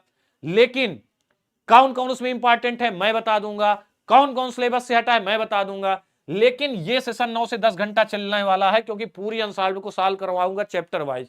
तो इसके लिए तुम लोग कमेंट करना कब, जब क्लास इंड हो जाए, क्लास इंड हो जाए तब कमेंट करना। अगर तुम लोग 10,000 लाइव ला सको, तुम लोग शेयर करो, तुम करो वादा कि दिल ना तोड़ोगे, इस क्लास के खातिर, इस क्लास के खातिर सारी दुनिया छोड़ोगे, सिर्फ बायोलॉजी में मगन हो जाओगे। चल ले चले तुमको बायो के शहर में, धरती पे ये दुनिया तुम्हें मैथ पढ़ाती है। तुम अगर ये वादा करो कि सर हम 10,000 वाचिंग लाएंगे, हम इतना शेयर करेंगे, तो मैं ये क्लास लगा दूंगा। कमेंट कर देना, अभी नहीं कमेंट करना क्योंकि अभी मैं कमेंट नहीं पढ़ पाऊंगा, पढ़ाना है, क्लास के बाद कमेंट करना, ठीक है। मैं देखूंगा अगर 1000 कमेंट हो जाते हैं सबके, तो आसानी से ये क्लास ला दूंगा आपके लिए। 10 घंटा पढ़ेंगे और 10 घंटे में पूरी अनसॉल्व खत्म, ठीक है। क्योंकि अब टाइम आ गया बेटा, अब जाग जाते हैं और 100 में 100 की पूरी तैयारी करते हैं, अभी नहीं तो कभी नहीं। वक्त बहुत कम है, जितना दम है वो लगा दो, कुछ को मैं जगा दूं, कुछ को तुम जगा दो। कह रहा रोगों के जैव नियंत्रक के रूप में होने वाले एक जीवाणु और एक कवक का नाम लिखिए। ये अभी पढ़ाया चैप्टर 8 में आप लोगों को, अभी चैप्टर 8 का 1 शॉट लिया था, ये प्रश्न कराया था। ये प्रश्न तो इन दोनों को तो अभी इंपॉर्टेंट क्वेश्चन में कराया था। एक भी प्रश्न बाहर से नहीं है, ना आया है ना आएगा, यूपी बोर्ड के दम नहीं बाहर से दे दे, क्योंकि हम तो सब पढ़ते हैं गाइज। तो जैव नियंत्रण के रूप में प्रयोग होने वाले किसी एक जीवाणु और एक कवक, जो जैव नियंत्रक के रूप में प्रयोग हो, एक जीवाणु और एक कवक का नाम बताना है ना। चलो नाम के साथ साथ मैं काम भी बता दूं, नाम के साथ साथ मैं क्या बता दूं, नाम के साथ साथ मैं काम भी बता दूं। ये देखो, तो जीवाणु का नाम है बैसिलस थ्यूरियनजेसिस, बहुत अच्छे से हमने पढ़ा था बैसिलस थ्यूरियनजेसिस को, क्राइबिस होता है इसको ना, बैसिलस थ्यूरियनजेसिस। कवक कौन है, ट्राइकोडर्मा विरिडी। बैसिलस थ्यूरियनजेसिस क्या करता है, या जीवाणु, हिंदी में भी लिख सकते हो, मैंने अंग्रेजी में लिख दिया, कोई दिक्कत नहीं। या जीवाणु कौके के विरुद्ध जैव नियंत्रक के रूप में काम करता है। इसके द्वारा उत्पादित बीटी टॉक्सिन कीटों को क्या मारता है, कीटों को क्या करता है, मारता है। खूब पढ़ा है हमने बीटी फसल, बीटी फसल। देखो अब इंपॉर्टेंट, इस प्रश्न से पता चल गया कि आपको बीटी फसल इंपॉर्टेंट है, बीटी जीन इंपॉर्टेंट है, बीटी जीन इंपॉर्टेंट है। अब बीटी फसलें कैसा बनती हैं, कैसे बनती है, ये इंपॉर्टेंट है। बीटी फसलों के लाभ इंपॉर्टेंट है, बीटी फसलों की हानियां इंपॉर्टेंट है, लाभ हानियां ये सब इसी की बिहेव पर ये सब बनेंगे, ठीक है। और कवक ट्राइकोडर्मा एसिडी, ट्राइकोडर्मा विराइडी, ये कवक है, मृदा में रहने वाला हानिकारक कवक। ये क्या करता है, पादपों को रोगों से बचाता है, मृदा में रहने वाले हानिकारक कवकों को नष्ट करके पौधों को बचाता है, ठीक है। तो ये दो चीज है, मृदा में रहने वाला कवक है, हानिकारक कवकों को नष्ट कर देता है, रोगों से फसलों को क्या कर देता है, बचा लेता है। क्लियर है guys, don't fear, I am here. Clear है भाई, डन। ये यहां से तो ये समझो कि ऐसे ही लेवल के प्रश्न आपके आने वाले हैं, ठीक है। यही लेवल होगा आपके पेपर का, और थोड़ा सा टफ, थोड़ा सा इजी, बस हो गया। अब देखो, ये चैप्टर 12 आपको नहीं पढ़ाया, चैप्टर 12 का क्वेश्चन है रिवेट पोपर परिकल्पना। अब बेटा ये सारे पीवाईक्यू थे, यहां तक जो क्वेश्चन थे पीवाईक्यू, लेकिन ये कहां से आ गया, ये पीवाईक्यू नहीं बेटा, ये नया है, ये एनसीईआरटी है। इसी तरह आपके एग्जाम में देगा, एनसीईआरटी वाला है। रिवेट पोपर परिकल्पना किसने दिया, इस परिकल्पना के आधार पर ये नया प्रश्न है, ये न्यू प्रश्न बना है, लेकिन एनसीईआरटी से बना है। इस परिकल्पना पे मुख्य जातियों की तुलना किससे की गई, वही माता जो कहा था वही हुआ ना, नया क्वेश्चन, नया फंडा, एनसीईआरटी, और कहीं से नहीं देगा एग्जामिनर, ठीक है। आइए दिखाते हैं इसका आंसर। रिवेट पोपर परिकल्पना क्या होती है, वायुयान में रिविट लगा रहता है, रिविट जानते हो, रिपीट। जो वायुयान होता है बेटा, उड़ने वाला वायुयान, वो चारों तरफ से रिपीट, तुमने रिपीट सुना है, तो रिपीट जैसा पदार्थ होता है, उससे खूब हर जगह से कसा रहता है, वायुयान बांधा रहता है। और अगर वो रिपीट ढीली हो गई तो वायुयान क्या हो जाएगा, ढीला हो जाएगा और खुलने लगेगा और दुर्घटना हो जाएगी। तुम लोगों ने इसकी एक ट्रिक समझो, तुम लोगों ने धमाल पिक्चर देखा है ना, तो उसने क्या किया कि वायुयान में घर का फैन लगा दिया, हेलीकॉप्टर पे घर का फैन लगा दिया, और कहा देखो हमको पता है हेलीकॉप्टर का फैन है, तुमको पता है हेलीकॉप्टर का फैन है, हेलीकॉप्टर को थोड़ी पता है कि ये घर का फैन है, चलो उड़ा ले चलो। अब उसने उड़ा ले चला तो धीरे धीरे रिपीट ढीली होने लगी। जब रिपीट ढीले होने लगी तो हेलीकॉप्टर डगमगाने लगा। तो कहा हेलीकॉप्टर को पता चल गया, हेलीकॉप्टर को पता चल गया कि घर का फैन है, हेलीकॉप्टर को पता चल गया घर का फैन है। तो वही है रिवेट पोपर परिकल्पना पॉल एयरहिक की पत्नी एन हेयरलिख ने दिया। पॉल, थोड़ा ध्यान देना, नाम थोड़ा टफ है क्योंकि विदेशी है। पॉल एयरलिख की पत्नी एन हेयरलिख ने दिया। इस परिकल्पना के अनुसार पारितंत्र में मुख्य जातियों की तुलना विमान से की गई कि मुख्य जातियां अगर गड़बड़ा विमान के रिपीट से, कि मुख्य जातियां अगर चली जाएंगी पारितंत्र में तो ये विमान की रिपीट है, विमान की रिपीट हट जाएगी तो विमान क्षतिग्रस्त हो जाएगा, विमान खत्म हो जाएगा। तो उन्होंने कहा कि पारितंत्र की अगर मुख्य जातियां विलुप्त हो गई तो पूरा पारितंत्र धीरे धीरे खराब हो जाएगा। जैसे हवाई जहाज की रिपीट, वायुयान की रिपीट, जिससे वो कसा है, जिससे वो बांधा हुआ है, अगर वो खराब हुआ तो धीरे धीरे पूरा वायुयान क्षतिग्रस्त हो जाएगा। तो इसी तरह इन्होंने कहा कि पारितंत्र में अगर मुख्य जातियां खराब हो जाएंगी, मुख्य जातियां गड़बड़ा जाएंगी, पूरा पारितंत्र खराब हो जाएगा। ये देखो, इस परिकल्पना के अनुसार पारितंत्र की मुख्य जातियां की तुलना वायुयान के रिविट से की गई। जैसे किसी वायुयान से एक एक करके रिविट निकलने लगे, जिससे नट बोल्ट रिपीट, जिससे कसा वो निकलने लगे, तो उसकी संरचना कमजोर हो जाती है और अंततः वह टूट सकता है। उसी प्रकार यदि पारितंत्र में एक एक करके जातियां विलुप्त हो जाती हैं तो अंततः पारितंत्र का संतुलन बिगड़ जाता है। एक बार मन से पढ़ लो इसको, मैं हटा जा रहा हूं, एक बार मन से तुम पढ़ लो, ये प्रश्न भूलेगा ही नहीं, तुम्हें याद करने रटने की जरूरत है ना है, याद करने। बेटा एक भाई लाइक शेयर करेंगे, मजा ना आ रहा है, मजा ना आ रहा है, संख्या घट रही यार। इतने अच्छे अच्छे क्वेश्चन कराने के बाद, मॉडल पेपर सॉल्व कराने के बाद भी, मॉडल पेपर भी सही सॉल्व करोगे तो क्या करोगे यार। एग्जाम वाले दिन आओगे रोते हुए, कुछ नहीं होगा, मैं याद कराऊंगा, मैं फंसा तो दूंगा पेपर, लेकिन तुम सॉल्व नहीं कर पाओगे क्योंकि तुम्हें कुछ आता ही जाता नहीं रहेगा, दिमाग वह नहीं काम करेगा, दिमाग ही नहीं काम करेगा। बेटा अभी से सुधर जाओ, वक्त बहुत कम है, जितना दम है वो लगा दो, कुछ को मैं जगा दूं, कुछ को तुम जगा दो, हैं। चल भाई अगला, अगला प्रश्न क्या कह रहा है, अगला प्रश्न क्या कह रहा है, किसी पारिस्थितिक तंत्र में ऊर्जा का पिरामिड सीधा क्यों होता है। क्योंकि ऊर्जा का प्रवाह सदैव एक दिशी होता है, ऊर्जा का जो प्रवाह होता है वो सदैव एक दिशा में ही होता है। क्यों? क्योंकि ऊर्जा उच्च स्तर से निम्न स्तर में जाएगी, एक तरफ से चलेगी। कैसे चलेगी? पहले आएगी ऊर्जा कहां पे? पेड़ पौधों के पास। पेड़ पौधों से किसके पास ऊर्जा जाएगी? 10%। पेड़ पौधों की 10% ऊर्जा शाकाहारी प्रयोग करेंगे, जो पेड़ पौधों को खाएंगे। शाकाहारियों की 10% ऊर्जा लिंडमैन का सिद्धांत, लिंडमैन ने दिया था ना ऊर्जा का नियम। शाकाहारियों की 10% ऊर्जा प्रथम कोटि के मांसाहारी, फिर द्वितीय कोटि के मांसाहारी, उच्च कोटि के मांसाहारी, उनको खा करके करेंगे। तो ऐसे ऊर्जा का प्रवाह होता है। आइए समझते हैं थोड़ा सा, आइए समझते हैं इसको। ये देखो, ये रिवेट वाला हो गया ना। ये देखो, तो किसी पारिस्थितिक तंत्र में ऊर्जा का पिरामिड हमेशा सीधा होता है। ऊर्जा का पिरामिड कभी उल्टा नहीं होता। जीव संख्या का पिरामिड, जैव भार का पिरामिड, ये उल्टा भी हो जाते हैं, सीधा भी हो जाते हैं। लेकिन जो ऊर्जा का पिरामिड होता है वो कभी उल्टा या सीधा नहीं होता, वो कभी उल्टा नहीं होता, सीधा रहता है। तो किसी पारिस्थितिक तंत्र में ऊर्जा का पिरामिड हमेशा सीधा होता है। इसका कारण यह है कि ऊर्जा का स्थानांतरण हमेशा एक स्तर से अगले स्तर तक घटते हुए स्तर में होता है। कैसे होता है? घटते हुए स्तर में। ऊर्जा का स्थानांतरण खाद्य श्रृंखला में केवल लगभग 10% ऊर्जा अगले स्तर में पहुंचती है, जबकि बाकी 90% कहां जाती है? तो बाकी 90% शरीर की क्रिया और अपशिष्ट में खो जाती है। जैसे देखो, जैसे ये घास है, ध्यान देना, ऐसे बना सकते हो। ये घास है, घास को किसने खाया? बकरी ने खाया। घास को किसने खाया? बकरी ने खाया। बकरी को कौन खाएगा बताओ? तो घास के पास मान लीजिए 100 किलो कैलोरी ऊर्जा है, 100 किलो कैलोरी ऊर्जा है, 100 किलो कैलोरी, 100 किलो कैलोरी ऊर्जा है, या 100 जूल कर दो, 100 जूल भी कर सकते हो, किलो कैलोरी ना याद रहे। तो इसका 10% यानी कि 10 जूल ऊर्जा बकरी के पास आएगी। फिर जो बकरी का खाएगा तो 10 जूल की ऊर्जा यानी कि 1 जूल उसके पास आएगी। फिर जो उसको खाएगा उसके पास 0.1 जूल जाएगी। ऐसे चलेगी। 10% स्थानांतरण, ऊर्जा का स्थानांतरण हमेशा कितने परसेंट होता है? 10%। ठीक है, तो 10% होता है। बाकी सारी ऊर्जा कहां जाती है? तो बाकी सारी ऊर्जा शरीर अपशिष्ट क्रियाओं में और शारीरिक क्रियाओं में खो जाती है। ठीक है, चले आगे बढ़े, आगे बढ़ते गाइज। अगला प्रश्न, स्क्रीनशॉट लेते रहो। अगला प्रश्न आजा आजा आजा आजा। अगला प्रश्न ये 3 नंबर वाला प्रश्न, एक चित्र दिया है, क्या दिया गाइस? चित्र। ये चित्र कहां से दिया बेटा? ये एनसीईआरटी का चित्र उठा के दे दिया, एनसीईआरटी का चित्र फिर से उठा कर दिया, एनसीईआरटी का एक चित्र उठा के दे दिया। ऐसे ही क्वेश्चन आपके नीट में, सीनेट में, हर एग्जाम में आने लगे, तो वही पैटर्न अपना रहा है एनसीईआरटी का। एनसीईआरटी के पेज का ही चित्र है, अगर ध्यान से देखोगे तो ये बना होगा। अब कह रहा है दिए गए चित्र का अध्ययन कीजिए और निम्नलिखित प्रश्नों के उत्तर दीजिए। पहला प्रश्न कह रहा है चित्र की पहचान कीजिए। क्या कह रहा है? पहला कह रहा है कि चित्र की पहचान कीजिए। पहचान करो भाई, काहे का चित्र है ये?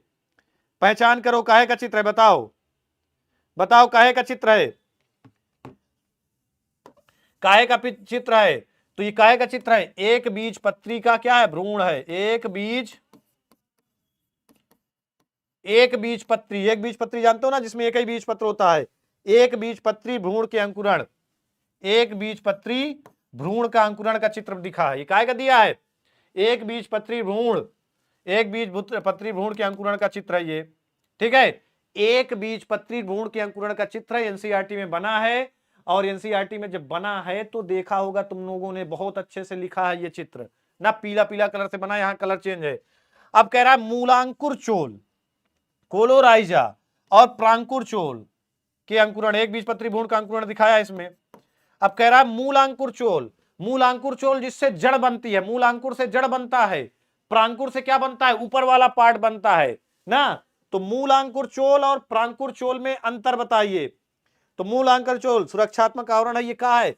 ये क्या है भाई? सुरक्षात्मक आवरण है। सुरक्षात्मक आवरण किसको घेरे रहता है? मूलांकुर चोल सुरक्षात्मक आवरण है, ये किसको घेरे रहता है? ये मूलांकुर को घेरे रहता है। किसको घेरे रहता है? मूलांकुर को घेरे रहता है। एक एक नंबर का है, 3 क्वेश्चन है तो एक एक नंबर का है, बहुत ज्यादा नहीं लिखना। घेरे रहता है।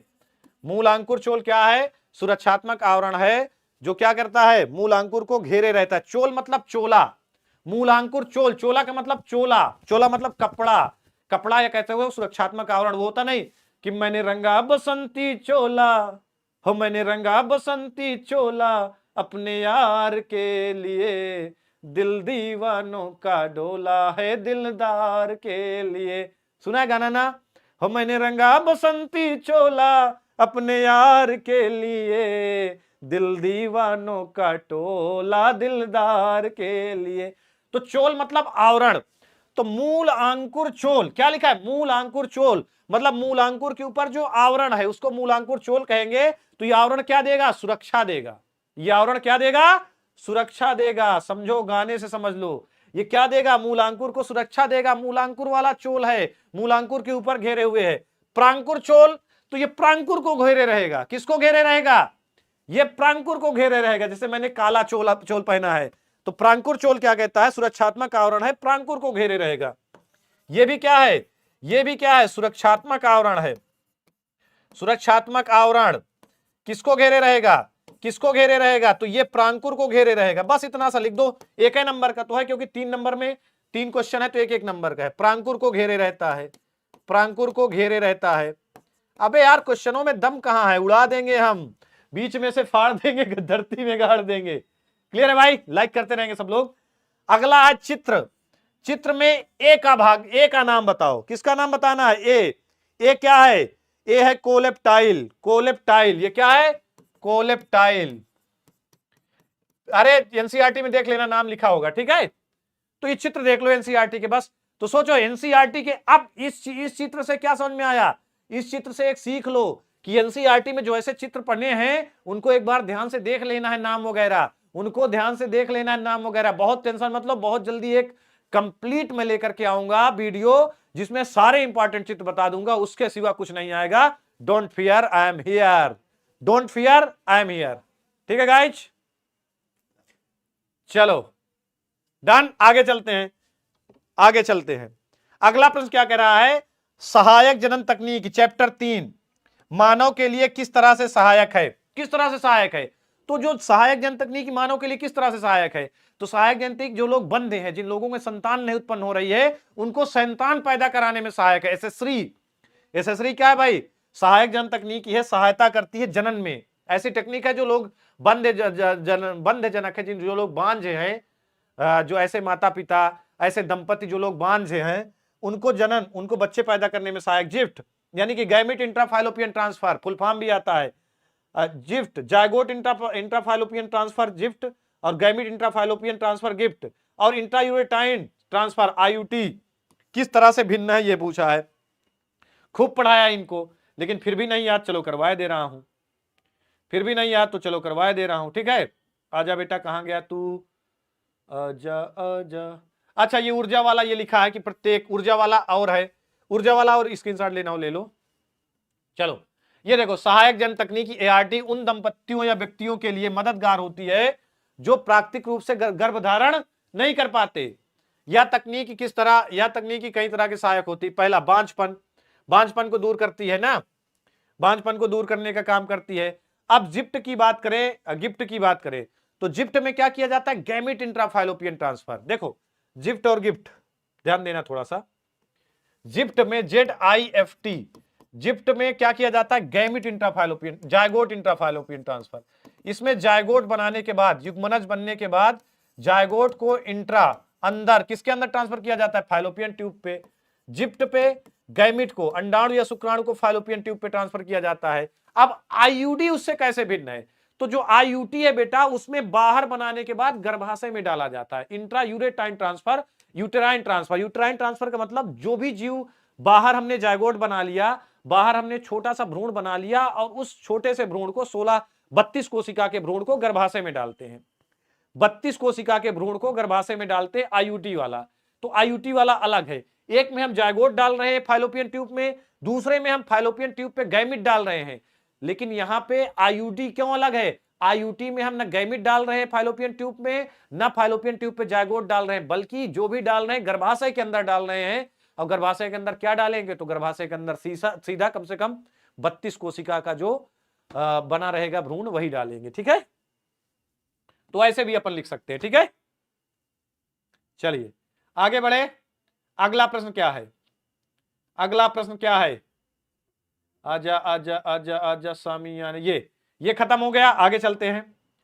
अगला प्रश्न देखो, ये भी एनसीईआरटी की मदद से और कंपटीशन एग्जाम को देखते हुए क्वेश्चन बनाए गए। बहुत बेटा ये सब देख के तुम्हें डर लग रहा होगा, लेकिन इनको देख के डरो ना, इनको देख करके तुम्हें और आसान होगा क्वेश्चन करना। ऐसे क्वेश्चन में खूब प्रैक्टिस करा दूंगा, और आसान होगा, और ये देखकर पता है तुम कंपटीशन एग्जाम लायक बन जाओगे। यूपी बोर्ड वाला, देखो अभी तक क्या होता था बेटा, यूपी बोर्ड का बच्चा थोड़ा कंपटीशन एग्जाम में अच्छा खासा परचम नहीं लहरा पाता था, आईसीएससी वाला सीबीएसई वाला परचम लहरा लेता था। क्यों, क्योंकि ये पैटर्न रहता था, आईसीएससी सीबीएसई का ऐसे पैटर्न रहता था, उसकी प्रैक्टिस शुरू से ऐसे ही रहती थी, और ऐसे ही क्वेश्चन कंपटीशन एग्जाम में आते थे तो उसका परचम लहरा जाता था, तुम पागल हो जाते थे इतना बड़ा प्रश्न पढ़ने में। कुछ नहीं है, मैंने आपको खूब बताया कि पहला अनुवांशिक पदार्थ आरएनए हुआ क्योंकि पहले जो जीव बने एकदम सरल जीव बने। तो वही चीज इसमें कहा, देखो पूरा पैराग्राफ दिए है, आरएनए पहला अनुवांशिक पदार्थ है। अब बहुत पर्याप्त प्रमाण है कि जीवन के आवश्यक प्रक्रम का विकास आरएनए से हुआ। आरएनए अनुवांशिक पदार्थ के साथ में एक उत्प्रेरक के रूप में भी काम करता है। आरएनए उत्प्रेरक द्वारा उत्प्रेरित होता है, प्रोटीन एंजाइम इसमें कोई योगदान नहीं है। आरएनए प्रत्येक उत्प्रेरक के रूप में अभिक्रियाशील है लेकिन अस्थायी है। इस कारण से आरएनए का रासायनिक रूपांतरण से डीएनए का विकास हुआ। कैसे, आरएनए के रासायनिक रूपांतरण, यानी कि कौन सी अभिक्रिया, ट्रांसक्रिप्शन, रिवर्स ट्रांसक्रिप्शन, विपरीत अनुलेखन द्वारा क्या बना, आरएनए बना ना, विपरीत अनुलेखन द्वारा अनुलेखन फिर अनुवादन होता है ना, तो विपरीत अनुलेखन द्वारा आरएनए से डीएनए बना, जिससे यह अधिक स्थायी है। डीएनए द्विरज्जुक व पूरक रज्जुकों के कारण इसमें मरम्मत की प्रक्रिया विकास अपने परिवर्तन के लिए प्रतिरोधी है। तो अब इसी पैराग्राफ से तुम्हें आंसर मिल जाएगा, इसी पैराग्राफ से तुम्हें आंसर भी मिल जाएगा। अब आरएनए को पहला अनुवांशिक पदार्थ क्यों माना गया, क्योंकि भाई शुरुआत में जो जीव बने वो सब प्रोकैरियोटिक जीव थे। प्रोकैरियोटिक जीवों में केंद्रक नहीं पाया जाता, डीएनए हमेशा केंद्रक में होता है। और प्रोकैरियोटिक जीव में केंद्रक नहीं था, डीएनए था ही नहीं, आरएनए ही अनुवांशिक पदार्थ के रूप में काम करता था ना। और सबसे पहले वही जीव बने। आरएनए की तुलना में डीएनए अधिक स्थायी क्यों है, तो ये खुद लिखा है कि आरएनए की तुलना में डीएनए क्यों स्थायी है, लिखा है ना, जिससे यह डीएनए द्विरज्जुक पूरक रज्जुक के कारण इसमें मरम्मत प्रक्रिया विकास अपने में होने वाले परिवर्तन के प्रति ज्यादा प्रतिरोधी है, ज्यादा स्थायी है। ये तो पैराग्राफ से ही ढूंढ सकते हो। फिर दिखाए आरएनए के रासायनिक रूपांतरण से डीएनए के विकास की आवश्यकता क्यों पड़ी? क्योंकि जरूरत थी यूकैरियोटिक कोशिका को किसी स्थायी अनुवांशिक पदार्थ की। आइए इसको समझते हैं, ठीक है। हो दिल दीवाने का डोला दिलदार के लिए, हो मैंने रंगा। ये जिप्ट गिफ्ट वाला पूरा नहीं किया था, ये जिप्ट गिफ्ट आईयूडी वाला एक बार स्क्रीनशॉट ले लो। जिप्ट क्या है, गिफ्ट क्या है, आईयूडी क्या है, तीनों आते हैं, तो तीनों की मैंने टेबल बना दिया है, तीनों की टेबल बना दिया, ऐसे भी लिख सकते हैं। ये स्क्रीनशॉट ले लो, फिर डीएनए आरएनए वाले में पहुंचते हैं, ठीक है। ये स्क्रीनशॉट ले लो, फिर आरएनए वाले में आते हैं। ये ओ आरएनए वाला नहीं है क्या यहाँ पे? कोई बात नहीं, आरएनए वाला कर लेना, करवा दूंगा, नहीं डाला गया इसमें, ठीक है, नहीं डाला गया, कोई बात नहीं, सब करवा दूंगा, परेशान मत हो, कर अभी मुझे मानी बता दिया, बहुत है। आगे चलो, प्रतिरक्षी अणु का चित्र, ये कई बारी बनवाया है चैप्टर 7 में। प्रतिरक्षी अणु का चित्र कई बारी, एंटीबॉडी का चित्र बनवाया। अब देखो यहां पे दिया है, यहां पे दिया है, ये भी एनसीईआरटी का है, ये एनसीईआरटी, ये तो पीवाईक्यू है, ये है एनसीईआरटी का डायग्राम। कह रहा है ड्रग के इस समूह का नाम लिखिए और आणविक संरचना। कह रहा है ड्रग के उस समूह का नाम लिखिए जिसकी आणविक संरचना दी गई है। अब पहला आता है इस समूह का नाम लिखना, इसका नाम लिखना, ये कौन सा है, इसका नाम। दूसरा, यह किस पौधे से प्राप्त किया जाता है, इसका वैज्ञानिक नाम। इस ड्रग से सेवन से मानव शरीर में कौन सा अंग प्रभावित होता है, बताओ कमेंट सेक्शन में, बताओ कौन है ये। एनसीईआरटी खोल के बैठो, एनसीईआरटी खोल के बैठो, समझ में आ जाएगा। थोड़ा मैं चाय की चुस्की ले लेता हूं, एनसीईआरटी खोल के जवाब दो इसका। अजीब स्वाद है इस चाय का। एनसीईआरटी खोल के बैठो, ये मिल जाएगा तुम्हें।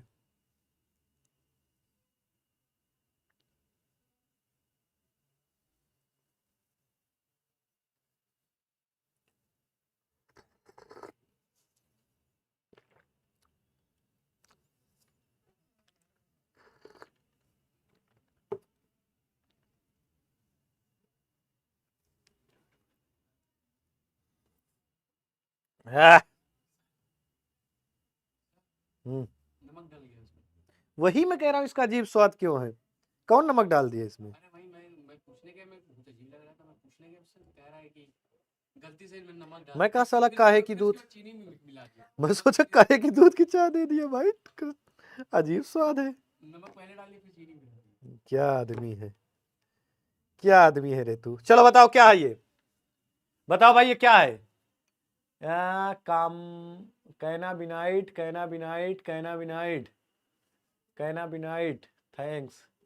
क्या है भाई, भाई शेयर करते रहो, संख्या मत घटाओ, बस थोड़ी देर और है, 5-10-15 मिनट की बात और है बस।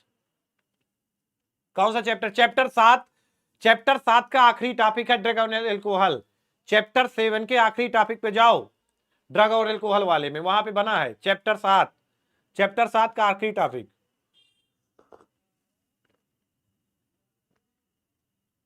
चैप्टर 7 कौन सा चैप्टर है बेटा, ये चैप्टर 7 न्यू एनसीईआरटी अध्याय 7, किताब से देख के पढ़ लोगे ये सब। अध्याय 7 टॉपिक है ड्रग एवं एल्कोहल। एनसीईआरटी नहीं लाया, नहीं दिखाता, एनसीईआरटी लाया नहीं अभी आपको दिखाता। ड्रग एवं एल्कोहल, सीधा नाम लिखा है, सीधा बना है, इस ड्रग के सेवन से क्या, सब कुछ लिखा है एनसीईआरटी में, कुछ नहीं लिखने की जरूरत है।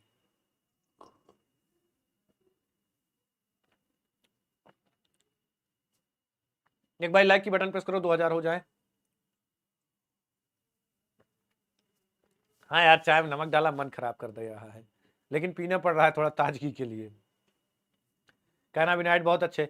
अब बताओ कहां से प्राप्त किया जाता है, इसका नाम वो क्या है, इसके सेवन से कौन सा अंग प्रभावित होता है।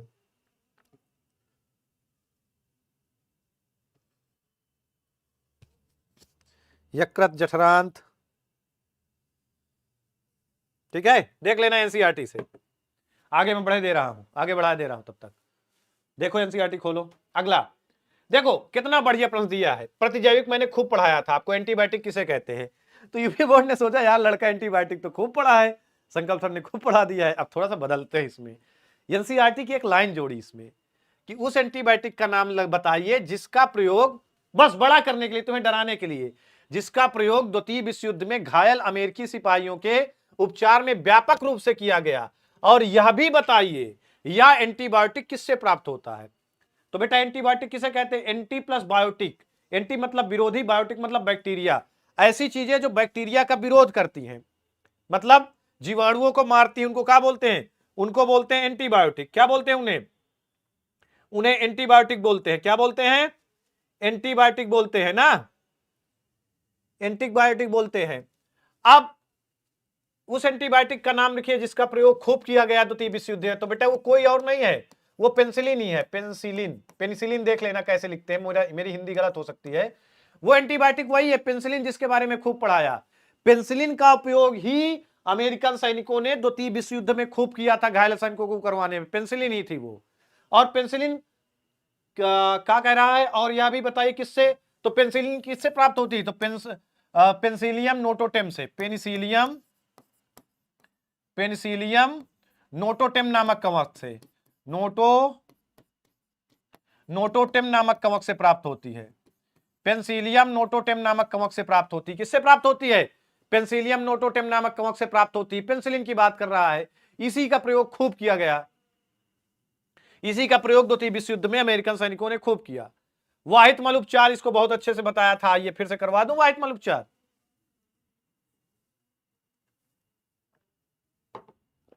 ठीक है, चल बेटा वाहित मल कहां गया? वाहित मल का मतलब जल के साथ मल, अभी पढ़ाया था चैप्टर 8 में यार, अभी चैप्टर 8 में बताया था ना वाहित मल। चल भाई वाहित मल दिया है, वाहित मल ये काय की परिभाषा है? ट्रांसजेनिक जीव, सोच उपचार, कीटो बैक्टीरिया। बेटा हमारा टाइपिस्ट, हाँ बना दिया टाइपिस्ट ने। वाहित मल, वाहित मल या कंपोस्टिंग वह प्रक्रिया है जिसमें कृषि अपशिष्ट, खाद्य अपशिष्ट या जैविक पदार्थ को सुरक्षा उपयोगी पोषक तत्वों से, अब एक गलत है, ये गड़बड़ है, ये उत्तर गड़बड़ है बेटा, हमारे कंप्यूटर महोदय ने कहीं दूसरे से मार दिया। वाहित मल अभी चैप्टर 8 का वो पढ़ा है, 160 पढ़ा है, नीचे बहुत अच्छे समझाया है। वाहित मल का मतलब शहरों में जो सीवर का पानी होता है उसको अपन लोग कैसे साफ करते हैं, एक टैंक में जमा करते हैं, पूरा बताया था ना। जमा करने के बाद 7-8 दिन इस टैंक में रखेंगे तो जो बालू है, मिट्टी है, धूल के कण है, उस तरह के कण है नीचे बैठ जाएंगे, जो उतराने वाले कण है ऊपर आएंगे, उनको छान लिया जाएगा, नीचे वालों को खाद बना लिया जाएगा। ये प्रोसेस अभी चैप्टर 8 में पढ़ाया था ना, ये वाला वाहित मल का उपचार।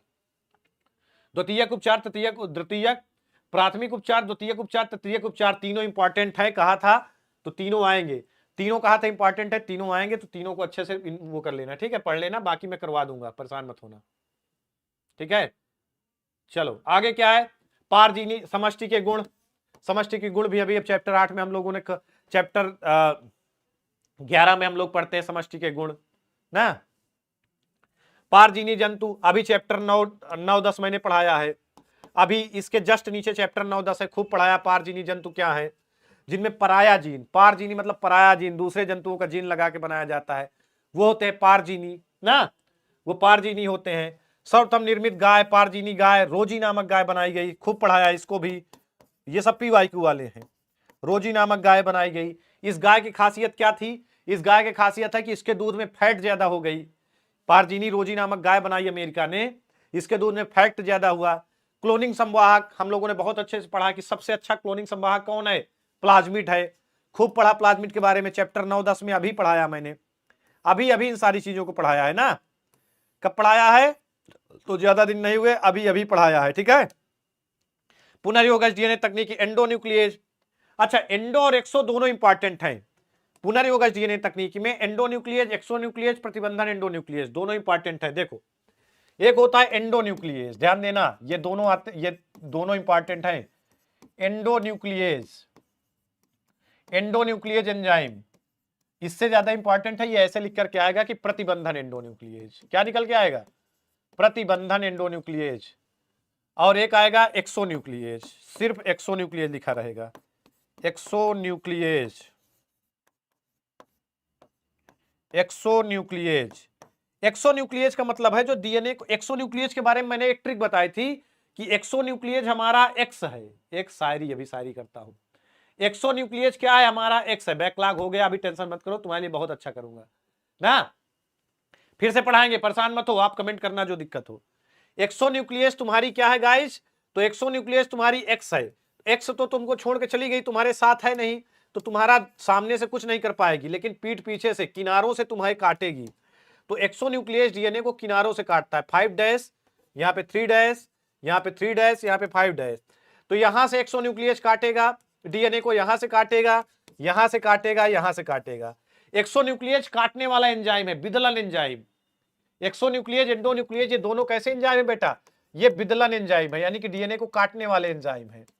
लेकिन ये कहां से काटेंगे डीएनए को, किनारों से काटेंगे, क्योंकि तुम्हारी एक्स है, ये जा चुकी है, ये सामने से तुम्हारा कुछ नहीं कर सकती, तुम्हारे साथ है नहीं। जब तुम्हारे साथ है नहीं तो तुम्हें बाद में इधर उधर से काटेगी। वो कहते नहीं, चल एक बेवफा के जख्मों पे मरहम लगाने हम गए, मरहम न मिला, मरहम की कसम मरहम गए तो तुम्हें काट दिया उसने। तो किनारों से काटेगा डीएनए को। कहां से काटेगा डीएनए को, तो ये डीएनए को काटेगी किनारों से। कहां से, किनारों से। अब प्रतिबंधन एंडोन्यूक्लियेज, ये तुम्हारी एक्स नहीं है बेटा, ये वो है जो तुम्हारे साथ है, और ये गद्दारी करेगी तो तुम्हें बीच से तोड़ देगी, तुम्हें रगों से तोड़ देगी, तुम किसी काम के नहीं रह जाओगे। इसकी गद्दारी तुम बर्दाश्त नहीं कर पाओगे। लैला को भूल जाओगे, मजनू को भूल जाओगे, कह लैला को भूल जाएंगे, मजनू को भूल जाएंगे, आने वाले प्रेमी अब कसमें हमारी खाएंगे। ये एक्स है, ये क्या है, एंडोन्यूक्लियेज है। एंडा लिख दिया मैंने, भाई मेरी हिंदी गलत हो जाती जल्दी में, एंडा लिख दिया था, एंडो होता है। तो ये डीएनए को विशिष्ट स्थानों से काटेगा, कहीं से, विशिष्ट स्थानों से, यहां से भी काट देगा, यहां से भी काट देगा, यहां से भी काट देगा, विशिष्ट स्थानों से। या क्या करता है, तो यह डीएनए को विशिष्ट स्थानों से काटता है, यह डीएनए को विशिष्ट स्थानों से काटता है, विशिष्ट स्थानों से काटता है, विशिष्ट स्थानों से काटता है। कहां से काटता है, या डीएनए को विशिष्ट स्थानों से काटता है। इसीलिए इसको क्या बोलते हैं, बहुत पूछा जाता है, ये काटने का काम करता है, इसीलिए इसको आणविक कैंची, आणविक कैंची, इसीलिए इसको क्या बोलते हैं, अभी पढ़ाया था, आणविक कैंची, या इसी को बोलते हैं रासायनिक चाकू। एंजाइम है तो रासायनिक पदार्थ है, तो रासायनिक चाकू भी बोलते हैं, रासायनिक चाकू या आणविक कैंची। कई बार ये भी पूछा गया एग्जाम में, आणविक कैंची किसे कहते हैं, रासायनिक चाकू किसे कहते हैं, तो इसी को कहते हैं, ठीक है, इसी को कहते हैं, ठीक है। लक्ष्य बैच कितने का है बेटा, लक्ष्य बैच बहुत ज्यादा का नहीं है, लेकिन लक्ष्य बैच ज्वाइन करने से तुम्हें यह फायदा होगा कि तुम्हारा लक्ष्य क्लियर हो जाएगा। लक्ष्य बैच में कोई पैसा की कमाई नहीं, बस यूपी बोर्ड की धनाधन तैयारी है। यूपी बोर्ड का टॉप क्रैश कोर्स है, यूपी बोर्ड का सबसे बड़ा क्रैश कोर्स। और 9 तारीख को लॉन्च होगा 8 बजे, 8 बजे सब लोग तैयार रहना। 9 तारीख को 8 बजे धूम मचा देंगे, आग लगा देंगे, आग लगा। बेटा ये संख्या तेजी से बढ़ाओ यार, ये क्या 570 अभी हुआ, 600, 610। भाई तेजी सब्सक्राइब करो। आज अपन लोगों को क्या करना है, आज 18 लाख का परिवार, आपका परिवार बनेगा 18 लाख का। तेजी सब्सक्राइब करो इसको आपको तुरंत, पहले 98,000 तो कर दो, 2,000 बचे बस। और तेजी सब्सक्राइब करो सभी लोग, तेजी सब लोग सब्सक्राइब करो, तेजी से, तेजी सब्सक्राइब करो। आज 18 लाख का परिवार बचे, आज 18 लाख का परिवार बनना चाहिए, पार्टी होनी चाहिए गाइज। शायरी के तो झड़ी लगवा दूंगा कि गुलाब, पेपर ने आते ही कहा कि गुलाब, ख्वाब, दवा, जहर, जाम क्या क्या है। मॉडल पेपर ने कहा कि गुलाब, ख्वाब, दवा, जहर, जाम क्या क्या है। लो हम आ गए यूपी बोर्ड बायोलॉजी वालों, इंतजाम क्या क्या है ना, इंतजाम क्या क्या है। तेजी से बढ़ाओ इसको ऊपर, साए साए साए, सब लोग सब्सक्राइब करो, टक टक टक टक टक। और सभी लोग मेडिकल एग्जाम्स विद्याकुल को भी सब्सक्राइब कर लेना, वहां से तुम्हारा कैरियर बनेगा। 12 होने के बाद तुम्हें कैरियर भी बनाना है। मेडिकल एग्जाम्स विद्याकुल यहां से जाने के बाद सब्सक्राइब करना, ठीक है। कम ना करो, नहीं गिराक मारूं तुम्हें। चलो आगे बढ़ते हैं, आगे बढ़ते हैं। तो यहां तक के प्रश्न हो गए, एंडोन्यूक्लियस, एक्सोन्यूक्लियस। बेटा इसी के साथ साथ आपका पूछा जाता है जोड़ने वाले एंजाइम, जिसका क्या नाम है, लाइगेज। लाइगेज मतलब ले, ये जोड़ने का काम करेगा, डीएनए खंडों को जोड़ेगा। इसी के साथ साथ पूछेगा आपका पॉलीमरेज। पॉलीमरेज क्या करेगा, डीएनए के कई सारी प्रतिलिपियां बनाएगा। पॉलीमरेज एंजाइम क्या करेगा, डीएनए की कई सारी प्रतिलिपियां बनाएगा। जैसे यहां पे एंडोन्यूक्लियस पूछ लिया, तो आगे बीजाणु जनन खूब पढ़ाया मैंने आपको। गुरु बीजाणु मात्र कोशिका में अर्धसूत्री विभाजन द्वारा गुरु बीजाणुओं का बनना क्या कहलाता है, गुरु बीजाणु जनन कहलाता है। बेटा कोई दिक्कत तो नहीं, गुरु बीजाणु मात्र कोशिका में अर्धसूत्री विभाजन द्वारा गुरु बीजाणुओं के बनने की प्रक्रिया क्या कहलाती है? गुरु बीजाणु जनन कहलाती है। अब ये आवृत्त बीजी पादपों में मादा युग्मकोद्भिद के विकास, मादा युग्मकोद्भिद का एक बीजाणु विकास याद करो, चैप्टर 1 में बहुत पढ़ाया है कि ऐसे एक का विकास होता है, 1 से 4 तो बनते हैं, एक मात्र कोशिका से 4 मादा युग्मकोद्भिद बनते हैं, लेकिन 3 नष्ट हो जाते हैं। एक का विकास होता है, इसके अंदर 2 कोशिका बनेगी, 2 से फिर इसके अंदर 4 कोशिका बनेगी, 4 से जब 8 बनेगी तो 3 ऊपर की तरफ जाएंगी, प्रतिमुख कोशिका, 2 बीच में ध्रुवी केंद्रक, एक अंड कोशिका और सहायक कोशिका। ये वाला विकास याद करो, खूब पढ़ाया है ये वाला विकास ना। भोजपुरी बोलिए सर, भोजपुरी का है बोले, इन भोजपुरी का, इन इंग्लिश से you are so beautiful, in English से you are so beautiful, in Bhojpuri से गुलाब जैसन खिलल बाड़ू तू भंवरा से मिलल बा। क्या मैं टॉपर बन सकता हूं? बेटा तुम 3 महीना मुझे दे दो, तुम्हें टॉपर बना के छोड़ूंगा, काहे परेशान हो? 3 महीने दिल का दरवाजा, कमरे का दरवाजा और सब पूरी एनर्जी लाख करके सिर्फ बोर्ड एग्जाम में लगा दो, मेरे साथ लगा दो, यूपी बोर्ड हिंदी मीडियम के साथ लगा दो बेटा। फिजिक्स में, केमिस्ट्री में, हिंदी में, इंग्लिश में सबके बादशाह हैं यहाँ पे, सबको 10-10 सालों का अनुभव है, सब ने टॉपर्स की बौछार लगाई है, सब दिन रात खड़े होने के लिए तैयार हैं, सब विस्फोटक है, सबके अंदर इतनी एनर्जी है। और तुम्हारा सेनापति तो अकेले यूट्यूब इंडिया पर भारी है, तुम लोग साथ भर दे दो। तू साथ न दे, मेरा चलना मुझे आता है, हर वाक से वाकिफ हूं, जलना मुझे आता है, ठीक है? तो तुम बस साथ दे दो भाई, यूपी बोर्ड को तो ऐसे उड़ा देंगे पेपर भाई, उड़ा देंगे। अंडोत्सर्ग, अंडाणु निकलने की प्रक्रिया अंडोत्सर्ग कहलाती है। मेंस्ट्रुएशन साइकिल, आर्तोचक्र चैप्टर 2 में खूब पढ़ा है। जब जा करके रोपित हो जाता है भ्रूण तो उसको अंतरोपण कहते हैं। अपरा भी आपने खूब पढ़ा है। अपरा से क्या होता है? शिशु को भोजन मिलता है, ऑक्सीजन मिलता है, शिशु को उत्सर्जी पदार्थ अपरा से बाहर निकलते हैं। चैप्टर 2 अंतागर्भाशय युक्तियां, अभी हम लोगों ने पढ़ा यूटी, ये चैप्टर 3 वाले। अनुलेखन क्या है? अनुलेखन क्या होता है? तो डीएनए से आरएनए बनना, डीएनए से क्या बनना? आरएनए बनना, अनुलेखन होता है, ये प्रक्रिया पढ़ोगे। अनुकूली विकरण याद करो, विजय बैच, मास्टर बैच वालों, अनुकूली विकरण कितना तगड़ा एग्जाम्पल सेट करके बताया था मैंने। और यहां वालों तुम टेंशन मत लो, तुम्हें भी बहुत बढ़िया एग्जाम्पल सेट करके अनुकूली विकरण, डार्विन फिंचेस को ऐसा बता दूंगा, याद है? विजय बैच एंड मास्टर बैच जो एग्जाम्पल दिया था तुम्हारे खून में बसा होगा अनुकूली विकरण, गारंटी लेता हूं।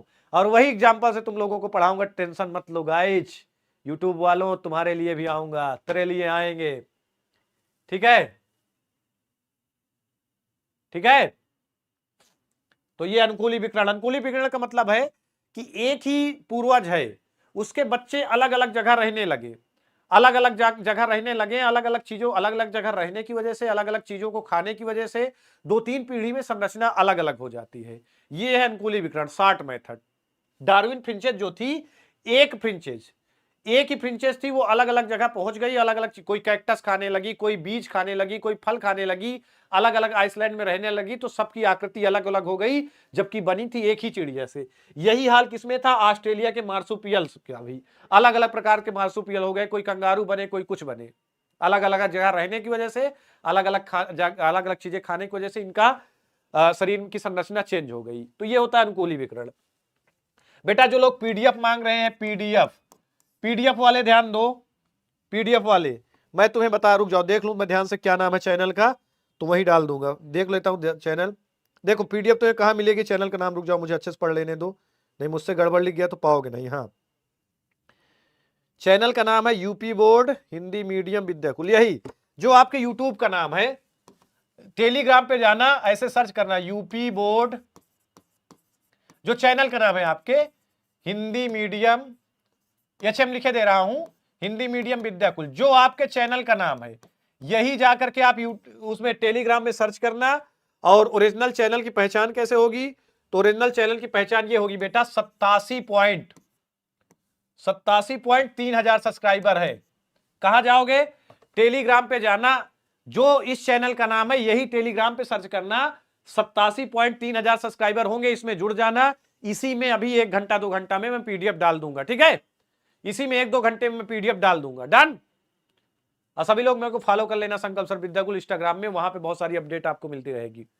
तो बेटा UP board Hindi medium Vidyakul जो चैनल का नाम है यही नाम कॉपी पेस्ट करना टेलीग्राम में, और ध्यान देना 87.3 हजार जहां पे सब्सक्राइबर हो वहां पे वो कर देना, ठीक है, वहीं पे जाकर के देख लेना, मिल जाएगा तुम्हें। अब देखो 9वां प्रश्न जैव विविधता से है, चैप्टर 13 से। उष्णकटिबंधीय वर्षा वनों में क्यों पाई जाती है? क्योंकि यह खूब जंगल है। स्पर्धीय पर्जन्य नियम सहोपकारिता चैप्टर 11। आहार जाल कितने? चैप्टर 12। ये भी चैप्टर 12 ह्यूमस चैप्टर 12। ये प्रश्न है, देखो ये आपके लास्ट प्रश्न है। अब देखो, अब ये था मॉडल पेपर, ये था मॉडल पेपर। एक्चुअल पेपर देखो, ऐसा मॉडल पेपर आया और ऐसा ही एक्चुअल पेपर देखो, थोड़ा थोड़ा डिस्टर्ब होगा, इसी पेपर से बनता है। देखो मॉडल पेपर एक्चुअल पेपर में फर्क देखो, थोड़ा सा हल्का हल्का फर्क है, लेकिन उसी बेस पे आता है। ये देखो, ये एक्चुअल पेपर देखो 2026 वाले, 2025 वाले।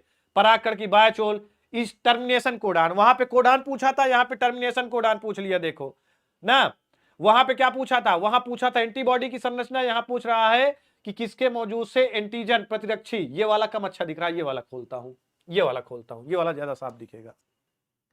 क्यों नहीं साफ दिख रहा है? शायद ऐसे भी साफ होगा। अबे हट, जोरदार दिख रहा है भाई। ये देखो अंतःगर्भाशय युक्तियां, कृत्रिम विधियां, द्विसंकर संकरण, क्रॉस, डीएनए प्रतिकृति, एंजाइम। ये देखो एंजाइम यहां भी पूछा ना। ये प्राथमिक और द्वितीयक लसिकांग, उपर्युक्त चित्रों के साथ बायोगैस संयंत्रीकरण, जैव उर्वरक, पूर्ण डीएनए के अनुप्रयोग। तो बेस वही है। दिख रहा है कि नहीं? ये दिख रहा है कि नहीं बेटा? बताओ एक बारी। हिंदी में मिल गया ना? है क्या मिल गया है? मेरे को हिंदी का मिल गया है, सबका मिल जाएगा बेटा, डाल दूंगा टेलीग्राम में, डाल दूंगा, ठीक है। एक बार सब लोग लाइक करो तभी डालूंगा, और कमेंट सेक्शन में कमेंट कर देना। सब लोग कमेंट सेक्शन पे भर भर के कमेंट करना। ये दिख रहा है कि नहीं? एक बार बताओ मुझे, ये दिख रहा है कि नहीं? मुझे लगता है दिख रहा होगा ना। इसको फुल करता हूं, F11 दबाता हूं तो ज्यादा सही दिखेगा। F11,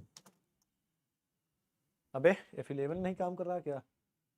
F11 खुल जा सिम सिम, तेरी तो कैसे फुल होगा गाइज? हाँ, नहीं दिख रहा सर, सही है, नहीं दिख रहा, नहीं सही दिख रहा सर, मॉडल पेपर नहीं मिल रहा है बेटा। मैं डाल दूंगा इसको, ठीक है, परेशान मत हो। काहे झटपटा रही है तू, काहे तू टेंशन ले रही है, क्यों? खीरी जिले का मॉडल पेपर है, सबका जिले यही मॉडल पेपर है बेटा, हर जिले का यही मॉडल पेपर है। ये देखो डीएनए पॉलीड्रोम, वहन क्षमता, ये पुष्पिपाद परागकण, स्तन ग्रंथि, मादा प्राइमेट, आर्थोचक। तो थोड़ा सा तो डिफरेंस है, देखो थोड़ा सा डिफरेंस है ना। अब ये जो डिफरेंस है ये तुम लोगों को कैटर कर पाना मुश्किल है। अभी मैंने बताया डिफरेंस कहां से आएगा, तो ये डिफरेंस पुराने समय का था। अब की बार जो डिफरेंस होगा वो डिफरेंस आपको देखने को मिलेगा नया एनसीईआरटी वाला। तो बेटा मैं पीवाईक्यू के साथ साथ अब जितने भी सेशन करवाऊंगा इंपॉर्टेंट, उसमें मैं आपको क्या करवाऊंगा, अगर मैंने इन सबका विश्लेषण बहुत अच्छे से किया तो यही चीज है कि पीवाईक्यू के साथ साथ डिफरेंस होता है। पेपर मॉडल पेपर से थोड़ा डिफरेंस होगा, लेकिन जो डिफरेंस होगा वो क्या इस बार डिफरेंस डालेगा, वो डिफरेंस एनसीईआरटी के डायग्राम, एनसीईआरटी के कॉन्सेप्ट डालेगा, और उसको टेंशन मत लो, वो सब मैं तुम्हें करवा दूंगा, वो सब मैं तुम्हें करवा दूंगा, परेशान मत हो। चैनल सब्सक्राइब कर लो गाइज, सब मैं तुम्हें करवा दूंगा। झटपटाना नहीं, परेशान नहीं होना, जब तक हम खड़े हैं तब तक यूपी बोर्ड का कंट्रोल हमारे हाथ। एक बार इसको तेजी से सब्सक्राइब करो, ये 98,000 हो जाए। इसको कितना होना है? 98, फिर 2000। आज तुम्हें 10-11 बजे तक, 10-11 बजे तक में तुम्हें इसको 10-11 बजे तक मैं यहां रहूंगा, 11 बजे तक में तुम लोग इसको सब्सक्राइब कर लोगे, और मेडिकल एग्जाम विद्याकुल को सब्सक्राइब कर लोगे।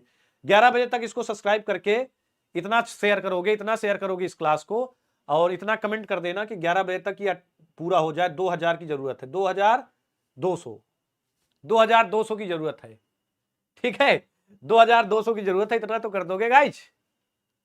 अनसॉल्व्ड के लिए, हाँ बेटा अनसॉल्व्ड के लिए जो बात है, अनसॉल्व्ड बेटा देखो 10 घंटे की मेहनत है। 10 घंटे तो पहली बात मुझे पढ़ाना है, क्या पढ़ाना है? 10 घंटे मुझे पढ़ाना है, प्लस इसका कंटेंट बनाने में भी लगभग 20 घंटा तो कंटेंट बनाने में लगेगा। हर एक अनसॉल्व्ड का पूरा क्वेश्चन इकट्ठा करूंगा, सबका सोल्यूशन खोजूंगा, सबका सोल्यूशन पीपीटी पे बनवाना है, कौन इंपॉर्टेंट है ये भी बताना, कौन नहीं इंपॉर्टेंट ये भी बताना, कौन हटा है कौन नहीं हटा। तो बेटा 20 घंटे की मेहनत कंटेंट बनाने में है, 10 घंटे की मेहनत पढ़ाने में है।